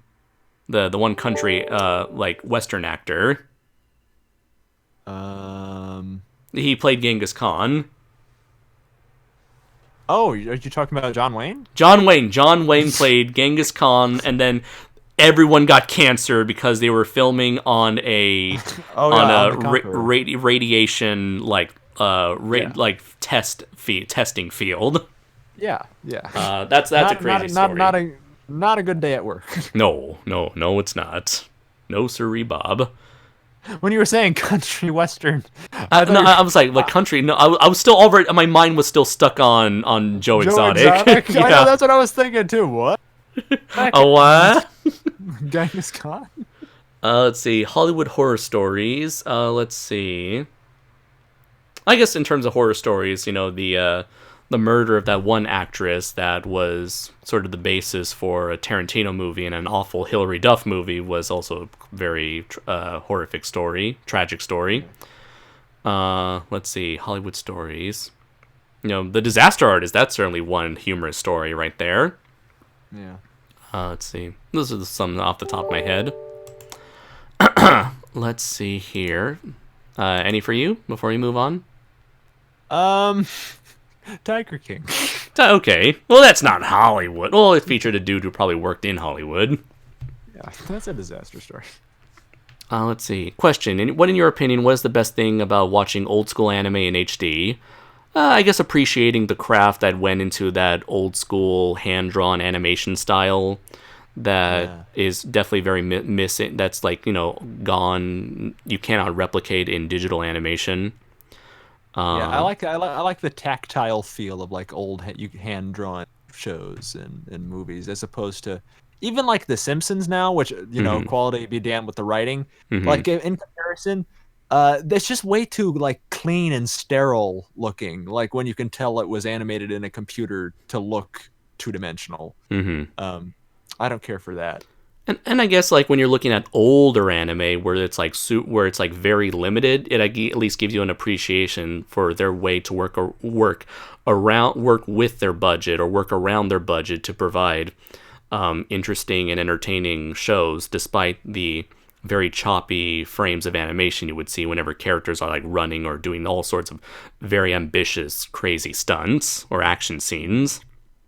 Especially you look at the original Astro Boy or Gigantor, that stuff is super limited, and yet they were able to make these grand concepts come alive, and it was a success. So it's actually very inspirational with what it's like Godzilla. They started off with a very low budget, low resources, and they were able to work with what they've got to make something that captivated audiences. So it's very inspirational. What I get that it's very inspiring for me when I watch that. Yeah. Question: what Shonen Jump anime have you seen, and what are your thoughts on them? I've seen My Hero Academia. I've seen all the recent JoJo stuff. I don't think One Punch Man is Shonen Jump. I don't think so. Nor is Mob Psycho. If it is, cool. But if they're not, okay. Let's see. Okay, and next, okay, it's something about Better Man, explaining it. Okay. Better Man? That can't be real. Come on. That's not only you have Ultraman, now you have Better Man. Well, hey, there is such a thing as Great Mazinger, who's like regular Mazinger, but greater. God, isn't it just kind of patting yourself on the back at that point? Kind of. We haven't... Okay. Let's see. Question: am I asking too many questions? Maybe. Maybe a little bit. Question: am I seriously the only one asking questions here? Well, not anymore. Question: have you seen the mecha anime Evangelion ripoff Devadasi? Spoilers: it's complete and utter trash. No, I have not. Never heard of it. Question: have you seen the Studio Trigger A1 Pictures anime Darling in the Franxx? If so, what are your thoughts? I've never seen it. Just the mech designs alone and the way they pilot the robots, it's like very fan servicey. It's like not my thing. Plus, people said it started good and ended bad, so it's like, not even gonna bother. I honestly thought the show was going to be complete and utter, say in a Danny DeVito voice, trash, before Trigger left the show to be fully taken over by A1 Pictures, leading to an even more downward spiral. I thought it was crap. Yeah, that's what everyone said, but I didn't know they switched entire studios. I mean, at least One Punch Man waited until after the season was over to switch studios. Question: what's the biggest problem with modern anime? Quantity over quality. Where I feel like, because like the one good thing, the good thing that anime has the Japanese animation industry has going for itself is the fact that they like to pump out a lot of original stuff along with adaptations, whether it's adaptations of manga, novels, or light novels. So they're always pumping out original stuff. On the other hand, they pump out so much stuff at such a fast rate that they end up just like copying each other, just rehashing cliches, the same old tired cliches and tropes over and over again. Like, how many times have you seen the premise where a young, energetic, brash, rude main character from high school gets caught up in some big fantasy thing, or some quirky, some quirky, socially awkward teenager ends up fall in a situation where he's surrounded by a bunch of hot girls who all want to fuck him, or there's so many, there's so many like sort of number of cliches that they've all sort of made their own subgenres within genres of exactly what these characters are. There's like popular terms for certain character archetypes. It's like whenever a new show comes out, people are going to be like, who is going to be the rude guy? Who's going to be the rival character? Who's going to be the bitchy character? Who's going to be the whiny character? It's like it's almost like they nailed it down to a formula, and they're like, okay, we're going to make this anime. We're going to take a bunch of cliche characters, and we're going to have this girl here to satisfy that audience. We're going to have this character here to satisfy that audience. We're going to have this character. It's, it's all like corporatized, I guess. It's like they're making, it's not so much art, but it's like less art, more product. They want to make, it's coming out of a factory. Exactly. Yeah. It's, right. Yeah. It's like, what's popular right now? And what can we do to sell the largest amount of merchandise? Yes, and body pillows. Body pillows and statues and merchandising, where the real money from the anime gets made. And I guess another big problem is just, from a production standpoint, just those poor animators getting worked to death with barely any pay. That sucks. That alone sucks. Yeah. That's way more problematic, I think, in my opinion. Same goes for manga artists as well, just like pumping out show after show, manga chapter after manga chapter on a yearly, weekly, monthly, weekly basis. Mm-hmm. Let's see, looking over at the questions here. Let's see. Oh, Crooked said, what happened to the voice actress for Ducky in Land Before Time was truly tragic. Yes, oh my god, you're so right about that. What was the story there? So do you remember Ducky from Land Before Time? She was. Yep. Okay, yes, I remember her. Okay, do you also remember the little girl from All Dogs Go to Heaven? Yeah. Okay, so it's the same girl, and she was murdered by her father, along with her mother, in their sleep, in the father's drunken rage, before he ended up shooting himself. Oh dear God, that is tragic. Yeah. I was gonna make a stupid joke about the sharp-toothed T-Rex, but that is horrific. Indeed. I had no idea. Nope. No. Oh, Andres, no. Don't worry. I did it for you in place of you. Don't put this on me. No, okay, yes. What happened was truly, utterly tragic, and perhaps the most tragic story I've ever heard. Yeah. She was, taken away far significantly too early in life. Mm-hmm. God bless her soul. Well, that's a fucking downer. Let's see. Where do we go from there? Well, maybe Dylan can help us. He said somebody should make a movie about all the crazy shit that went down during the making of The Omen. Let's see. Some people are talking about Better Man. Yeah, mine is much better, man. Mine is my man can beat up your man. Crooked Lore says, very fan servicey, not my thing. I feel attacked. Bramakian Production. Here's the problem with anime. Too many Isekai. Oh, okay. So Brayton, remember when I was telling you about how like everything's formulaic and factory produced, and they all capitalize on what's popular? That's the big thing going on in Japanese anime right now. A lot of the most popular anime is a protagonist gets hit by a truck, dies, gets reincarnated in a fantasy land where they get to fulfill their dream of being in a Lord of the Rings, Dungeons and Dragons fantasy setting.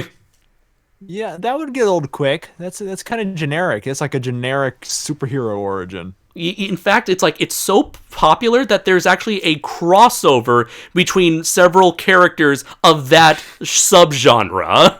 There's enough isekai anime to make an isekai crossover. Subgenre. Yeah, to form a subgenre and then to form a crossover within that subgenre. Yikes. Yep. And they say superhero movies are getting repetitive. Let's see. Well, mine's called Super Duper Man. Take that, DC. Well, mine is Super D-Duper Man. Damn it. He's too good. Let's see. Back to the questions. Question: are you familiar with Zone Fighter? Yes. The Ultraman type superhero who fought along with Godzilla and fought two of his most powerful foes. Yes. In fact, I remember at G-Fest, I went to a Zone Fighter panel hosted by Billy DeBose, and he showed off some clips. And then I think August Ragone showed up out of nowhere to crash the panel and kind of challenge Billy DeBose to combat. He probably laid him. It's like, whoever wins has to buy my book. And he laid down some of his knowledge on Zone Fighter.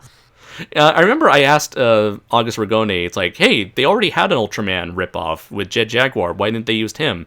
And according to him, which I don't know, may or may not be true, but I'm kind of declined to believe him, he said that there was like a rights issue with Jet Jaguar concerning the creator of the character. I'm not sure if he meant the creator in terms of like the design, the original child who made that design, or the guy who like actually made the final design and suit or whatever for the movie.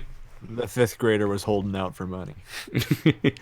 Let's see. Question: have you ever seen the Kamen Rider reboot films, Kamen Rider the First and Kamen Rider the Next?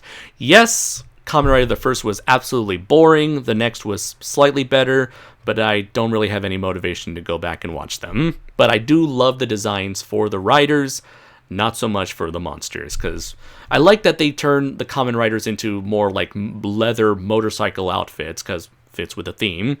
But I didn't like how they made all the monsters just leather-clad dudes in suits, as opposed to like mutated hybrid animal monsters. Let's see. This from Jordan makes fun of the Ultraman anime. I hate Ultraman because he killed my mom. Me. That was in the 60s. That's stupid. You're stupid. Stop being stupid. Okay, he's parodying Frieza from Dragon Ball Z Abridged. That's stupid. You're stupid. Stop being stupid. The Ultraman anime, isn't that like the Godzilla anime, CG animated? It's CG animated, yes, and I think it's made by another studio. I believe it wasn't Polygon, but I think a studio called Studio IG, and what was it? Yeah, different production, but also CGI that's trying to replicate the look and feel of 2D animation. Although I would say Beastars is probably the best one I've seen that copies that. That and the intro. If you've definitely seen the intro for JoJo Part 3. I love the 3D animation for that. Yeah. Let's see. Oh, by the way, since you've seen the intro for JoJo Part 3, the first two people you see in the intro, those were the protagonists from the first two parts. Oh, okay. Yeah, because it was kind of just slamming me in the face with giant cartoon faces for a while. Right. Because, yeah, again, JoJo's always been like a generational story. Yeah. Question: what happened to the YouTuber Godzilla films? No idea who that is, unfortunately. Really, the only Godzilla YouTubers I follow are, let's see, Bill, David, Dylan, D-Man, Titan Goji, Monstrosities, Alyssa, and Sam the Gigan fan recently. I think that's it. I don't really follow a whole lot of people, Godzilla YouTubers, just people I'm just more familiar with as friends. I follow my friends. That's about it. Because I've said this before and I'll say it again. Like, when it comes to looking for opinions on Godzilla movies, I tend to trust the opinions of my closest friends, because I know that we can have similar taste in film, and so it's like they're knowing them personally, their opinions have more value to me personally.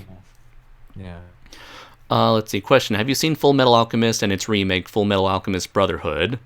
I've seen Brotherhood. I never saw it in full. I always saw, like, caught glimpses of it on Toonami back in the day, very erratically. But I remember seeing, like, the second half or the last third of the series overall. But I really liked what I saw. Question: in your opinion, what does traditional cell animation have over digital animation? We kind of answered that already.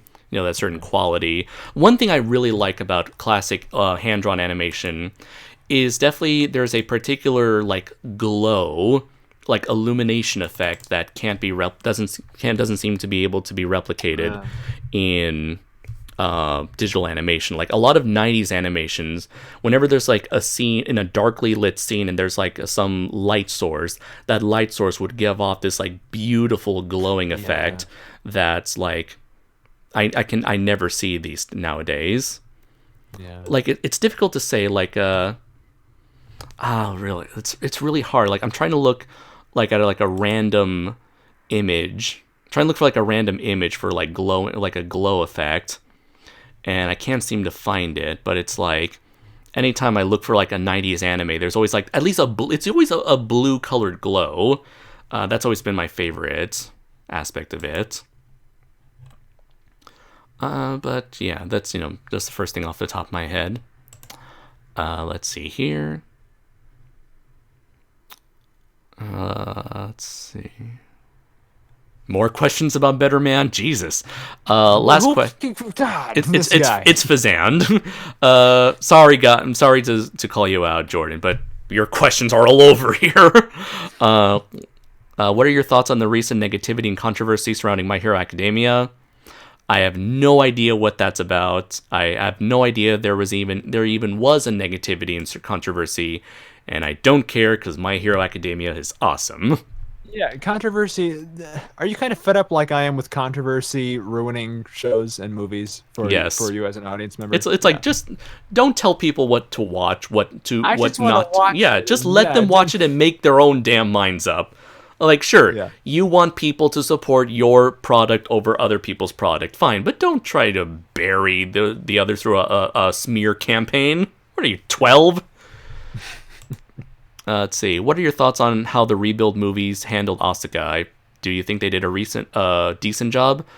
I like the Asuka. Like, I understand Asuka was very annoying, an irritating character in the original series, but on second viewing, her annoying bitchy attitude made a lot of sense for the kind of character they were trying to set her up as, where she was a character who was put on a pedestal and she was told that she was this great of a pilot, only to realize that in practicality she was not all that great, and that sort of destroyed her sense of worth and her self-esteem. A lot like modern day Japanese people, where they're kind of spoiled and told that they'll do great, only to realize once they're thrusted into the real world that, they are completely unprepared for what life has in store for them. Or that's not all Japanese people, that's just like a portion of Japanese people. More people are more like in Shinji's case, and then some Japanese people are in Rei's case, where they're kind of just go by doing what they're told with no say for how they get to live their life. That's what I like about the series on second viewing. Having lived in Japan, understanding a bit more of Japanese life, each of the main characters in Evangelion feel like a representation of your average Japanese person. And again, that's why I feel like Japan loves Evangelion, because it's so fucking relatable to them. As for the movie, I did like, it's different, but I like it as, like, not as a replacement for the series version, just I like it as its own thing, where Asuka is made to be more of a loner character. She's still very needy, clingy, she yearns for companionship and attention, And again, she's more quieter. She's less irritating, which is good on my on my ears. But she's I think she's equally as fast. She's fascinating, but in a different way. And again, I don't hate the rebuild movies. I love the rebuild movies for taking what was already there in the show and doing its own thing. I probably prefer the TV show nowadays. Back like 10, if you asked me like 5 years ago, I would have said I prefer the movies overall. But yeah. I don't like one over the other. I think they're both... Well, I like the TV show, but I don't think the movies are inferior. I just think they're different. Yeah. They're not there to replace what was there before. Next, what do you prefer personally? Persona from Persona or the stands from JoJo? Let's see. I've played for all of... I've finished Persona 3. I played a little bit of Persona 4. I have Persona 5, but I've never played. I have been too busy to touch it. Yeah, I would say I like the stands more because I feel like they're more creative. Whereas with the Personas, they're a lot more basic. It's a magical ghost that's there to represent your mind, body, and spirit. But I feel like with stands in JoJo, they do more with them, I think. Whereas with the Personas, they just kind of just do a basic physical attack, whereas the JoJo stands, they'll do all sorts of crazy shit. Question, what the hell is Big Planet Woo? I have no fucking clue. Why are you asking me? Let's see. Also, regarding the pop idol in the Ultraman anime, in the manga, she's exactly how she should have been. She's just a love interest who's a huge Ultraman fan and supports him. Why the anime chose to have her hate Ultramans and... Oh, okay, I never read that far into the manga. Question, why was SSSS.Gridman made if Ultraman was more popular? Okay, here's the thing. So, Trigger went to Subaraya and said, we want to do a show. Can we do it about this Ultraman, I think? And they said, no, you can have Gridman, though. And Trigger was like, cool. And that's how it happened. Because I guess Subaraya was... straightforward. Yeah, it's like, can we do this character? No. Can we do this character? No. What can we do? Here's a random character from 1993 that we haven't touched since. Cool. Question, have you seen the Chinese tokusatsu series Armor Hero, along with its hilariously awful English dub? No. Let's see. A little late on this, but one of my biggest problems in Iron Blooded Orphans is the deaths. Okay, so they what do you call it? Not choreograph, where it's like, oh, I'll see you next time, or oh, I'll talk about it later. And then they die afterwards. Telegraphed or telegraph? That's the word. Yeah, they telegraph the deaths. Which I understand if you get bothered by the fact that they telegraph their deaths too often. Didn't bother me personally. I actually responded to this question. Well, there's one off the list.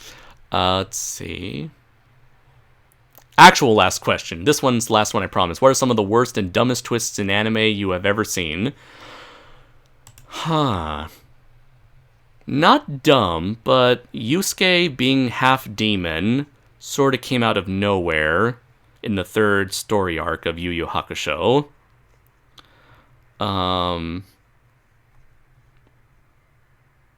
can't really think of a whole lot off the top of my head, really. I guess there isn't really a lot of twists that made me go, what the fuck? In that sort of way. I know, nothing's coming to mind, unfortunately. Okay, so let's see. Here's a twist for you. Yeah. That one time Brayton's ghost spirit fought Andres' ghost spirit and took over audio synchronicity. Oh, so my god. My stand, which would be, I don't know, probably me with just bigger hair versus your Draco Azul stand. And then my stand would be called Welcome to the Machine. Definitely, hands down. And what would yours be? Here I am. I don't know. I'll think of the catchy name later on. Starchild. I like it. Starchild is mine. And I've got fabulous hair and glitter, and I'm decked out in neon colors, and there's crackling lightning. So that was a twist. No one saw that coming. Yes. If anyone can make fan art of that, do so, please. Oh dear God. It Star Child versus Welcome to the Machine. Let's see. Dylan said, I don't know if I'd call myself a Godzilla YouTuber, more of a defunct YouTuber. Yeah, I don't know with the Godzilla. I'm not really interested in Godzilla content on YouTube. So Yeah. I just watch my friends' stuff to support my friends, like you and Unlike you David. and unlike David, who doesn't watch anything ever, except when he's called out and has to make tag videos, and then he'll watch your tag video to make sure he gets all the points down. But no, David just David just exists on his own plane of existence. So I'm not Right. gonna harp on him. Yeah. He hopped in on our last audio synchronicity. Wasn't the last one we did? As a guest, a I don't surprise remember. guest? Maybe. One of the last couple we did, he hopped in as a surprise guest. So if you Yeah. haven't seen that, if you haven't seen a rare Gorazard appear on YouTube, and That isn't a Blu-ray DVD comparison vid. Yeah. No, don't. Yeah, there you have I'm not to throw shade. Those are actually very informative. Yeah. Let's see. Super DM said, "Is it always a truck that kills them?" Referring to the isekai anime. Usually, yeah. Or a car. Sometimes it's a car. Sometimes it's a runaway giraffe. Really vary on the week. Let's see. Inchoma says, speaking of G-Fest, how is the JD Lee's drama going on since we last spoke about it? Not much has changed ever since G-Fest put out that official statement that just said the G-Fest is on for now, but we'll see what happens. That's what they should. It should have ended with, and we're gonna take Wi-Fi away from JD. Oh, you can't get rid of JD Lee's. JD Lee's gets rid of you. Oh gosh. Let's see. Yeah, with passive aggressive emails about how you. Before he blocks you. Yeah. Let's see. Crooked Lore says, Brayton, have you ever read the PDF file for book 1 I sent you a while back? If not, I understand. You just hate me. That's all. Oh, Crooked, I do hate you. But I haven't read your file. Where did you send me that? Did you email it to me or send it to me on Facebook? That is essentially. I haven't read it. That's essentially. Did you get the thing I sent you? No, I would be interested in reading it so that I can make fun of you for it. Fine. But no, I don't. I haven't read it. Where did you send me this? I will read it. All right. And then I will give you criticism about how all of it is wrong. I think it stinks. Dylan says, "Hey Andres, here's an interesting question for you. Out of all the shit I've made you watch on Fully Endorsed, what has been your favorite? Let's see. Going back into our into our series so far, Let's see here. So you have made me watch. Let's see, Galaxy Quest, Big Bucks, the Space Ghost comic, The Producers, and pretty soon Genesis of the Daleks. So I'm probably gonna say The Producers. Maybe it might be the favorite thing you've endorsed on the podcast so far. And for those of you who haven't seen my review Dylan and I's review series, Fully Endorsed, where each episode we recommend stuff to one another, please do so. It's the only thing that's consistent on my channel these days. You've gone this long without seeing The Producers, Andres. Shame. Shame. And now the only mainstream Mel Brooks movie I've yet to watch is perhaps Robin Hood Men in Tights. Okay. Well, I've seen everything else though. All the big stuff. Yeah, all the essentials, like Dracula Dead and Loving It, and I have seen that. High Anxiety. High Anxiety I did not see. Dracula I did see.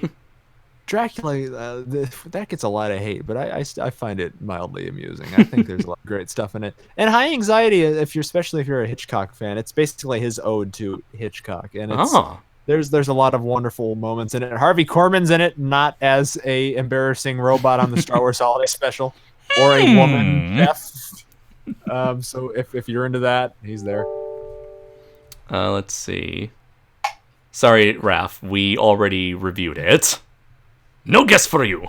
Unless you have something you want to recommend to us that neither of us have ever seen. Oh yeah, can you have guest shows on? Oh, I guess you had. We did. We had Bill. You can have Yeah. guest shows.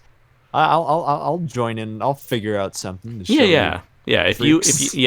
you guys can come up with something. I'm not talking to the audience. I'm talking to my close friends.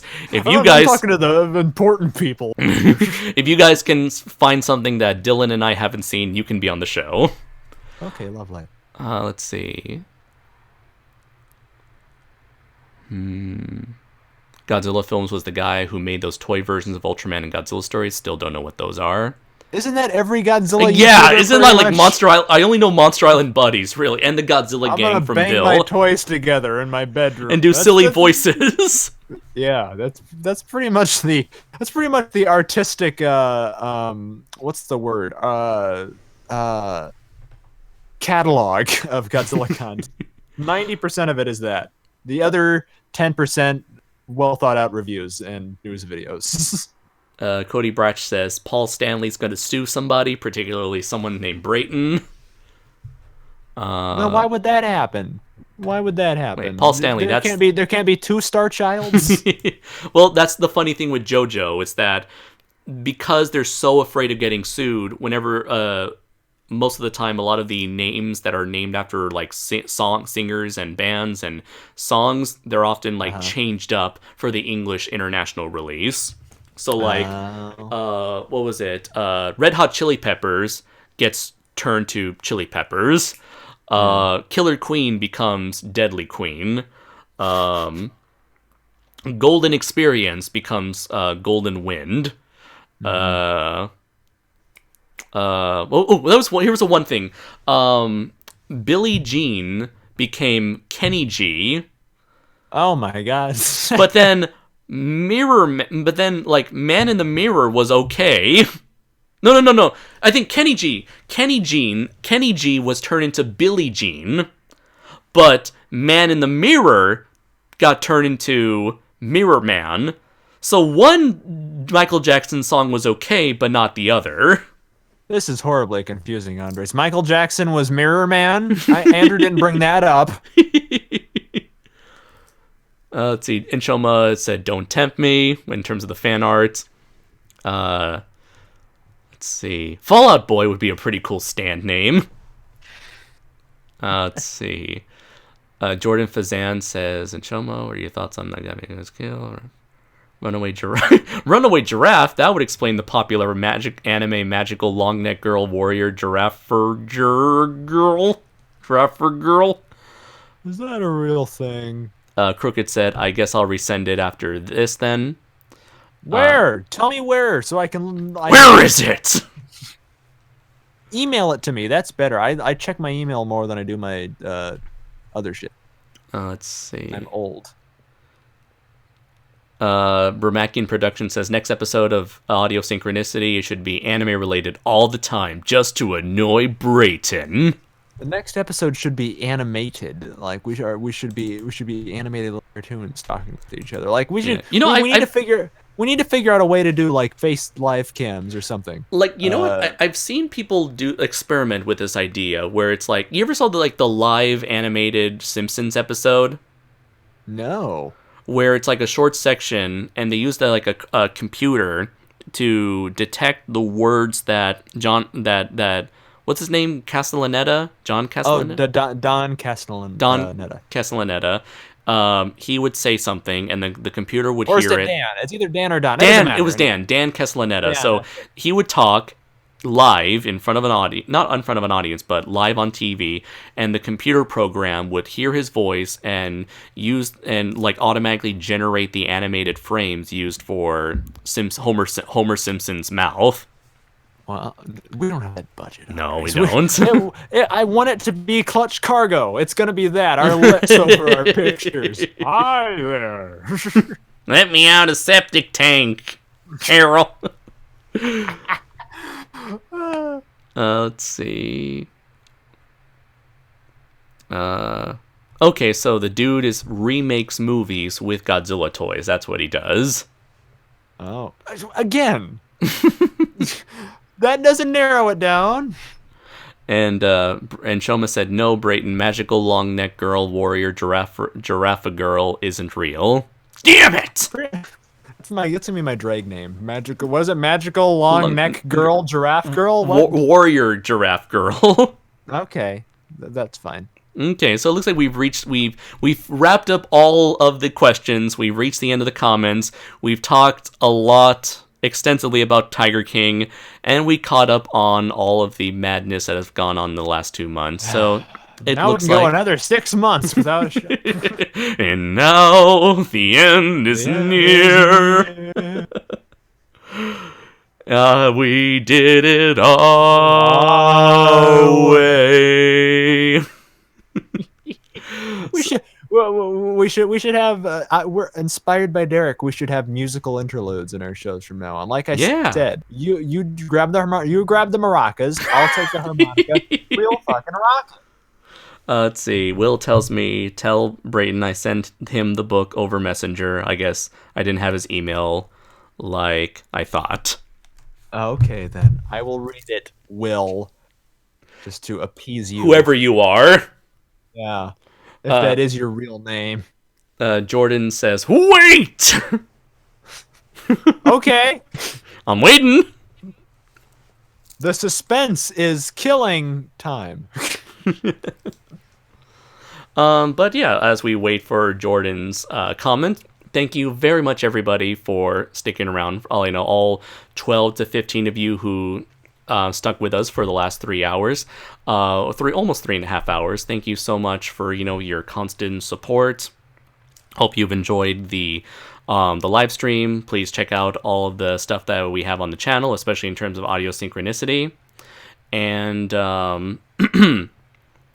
please check out Draco Azul, the comic book. It is available on Amazon for Kindle, Comixology, and physical copies. We are still giving those out, especially since, unlike comic book shops or comic book retailers that focus, or comic book publishers that focused solely on diamond distribution. I do not rely on diamond distribution to distribute my comics. So if you want to order a comic book, if you're waiting for, looking for something to help pass the time, check out Draco Azul.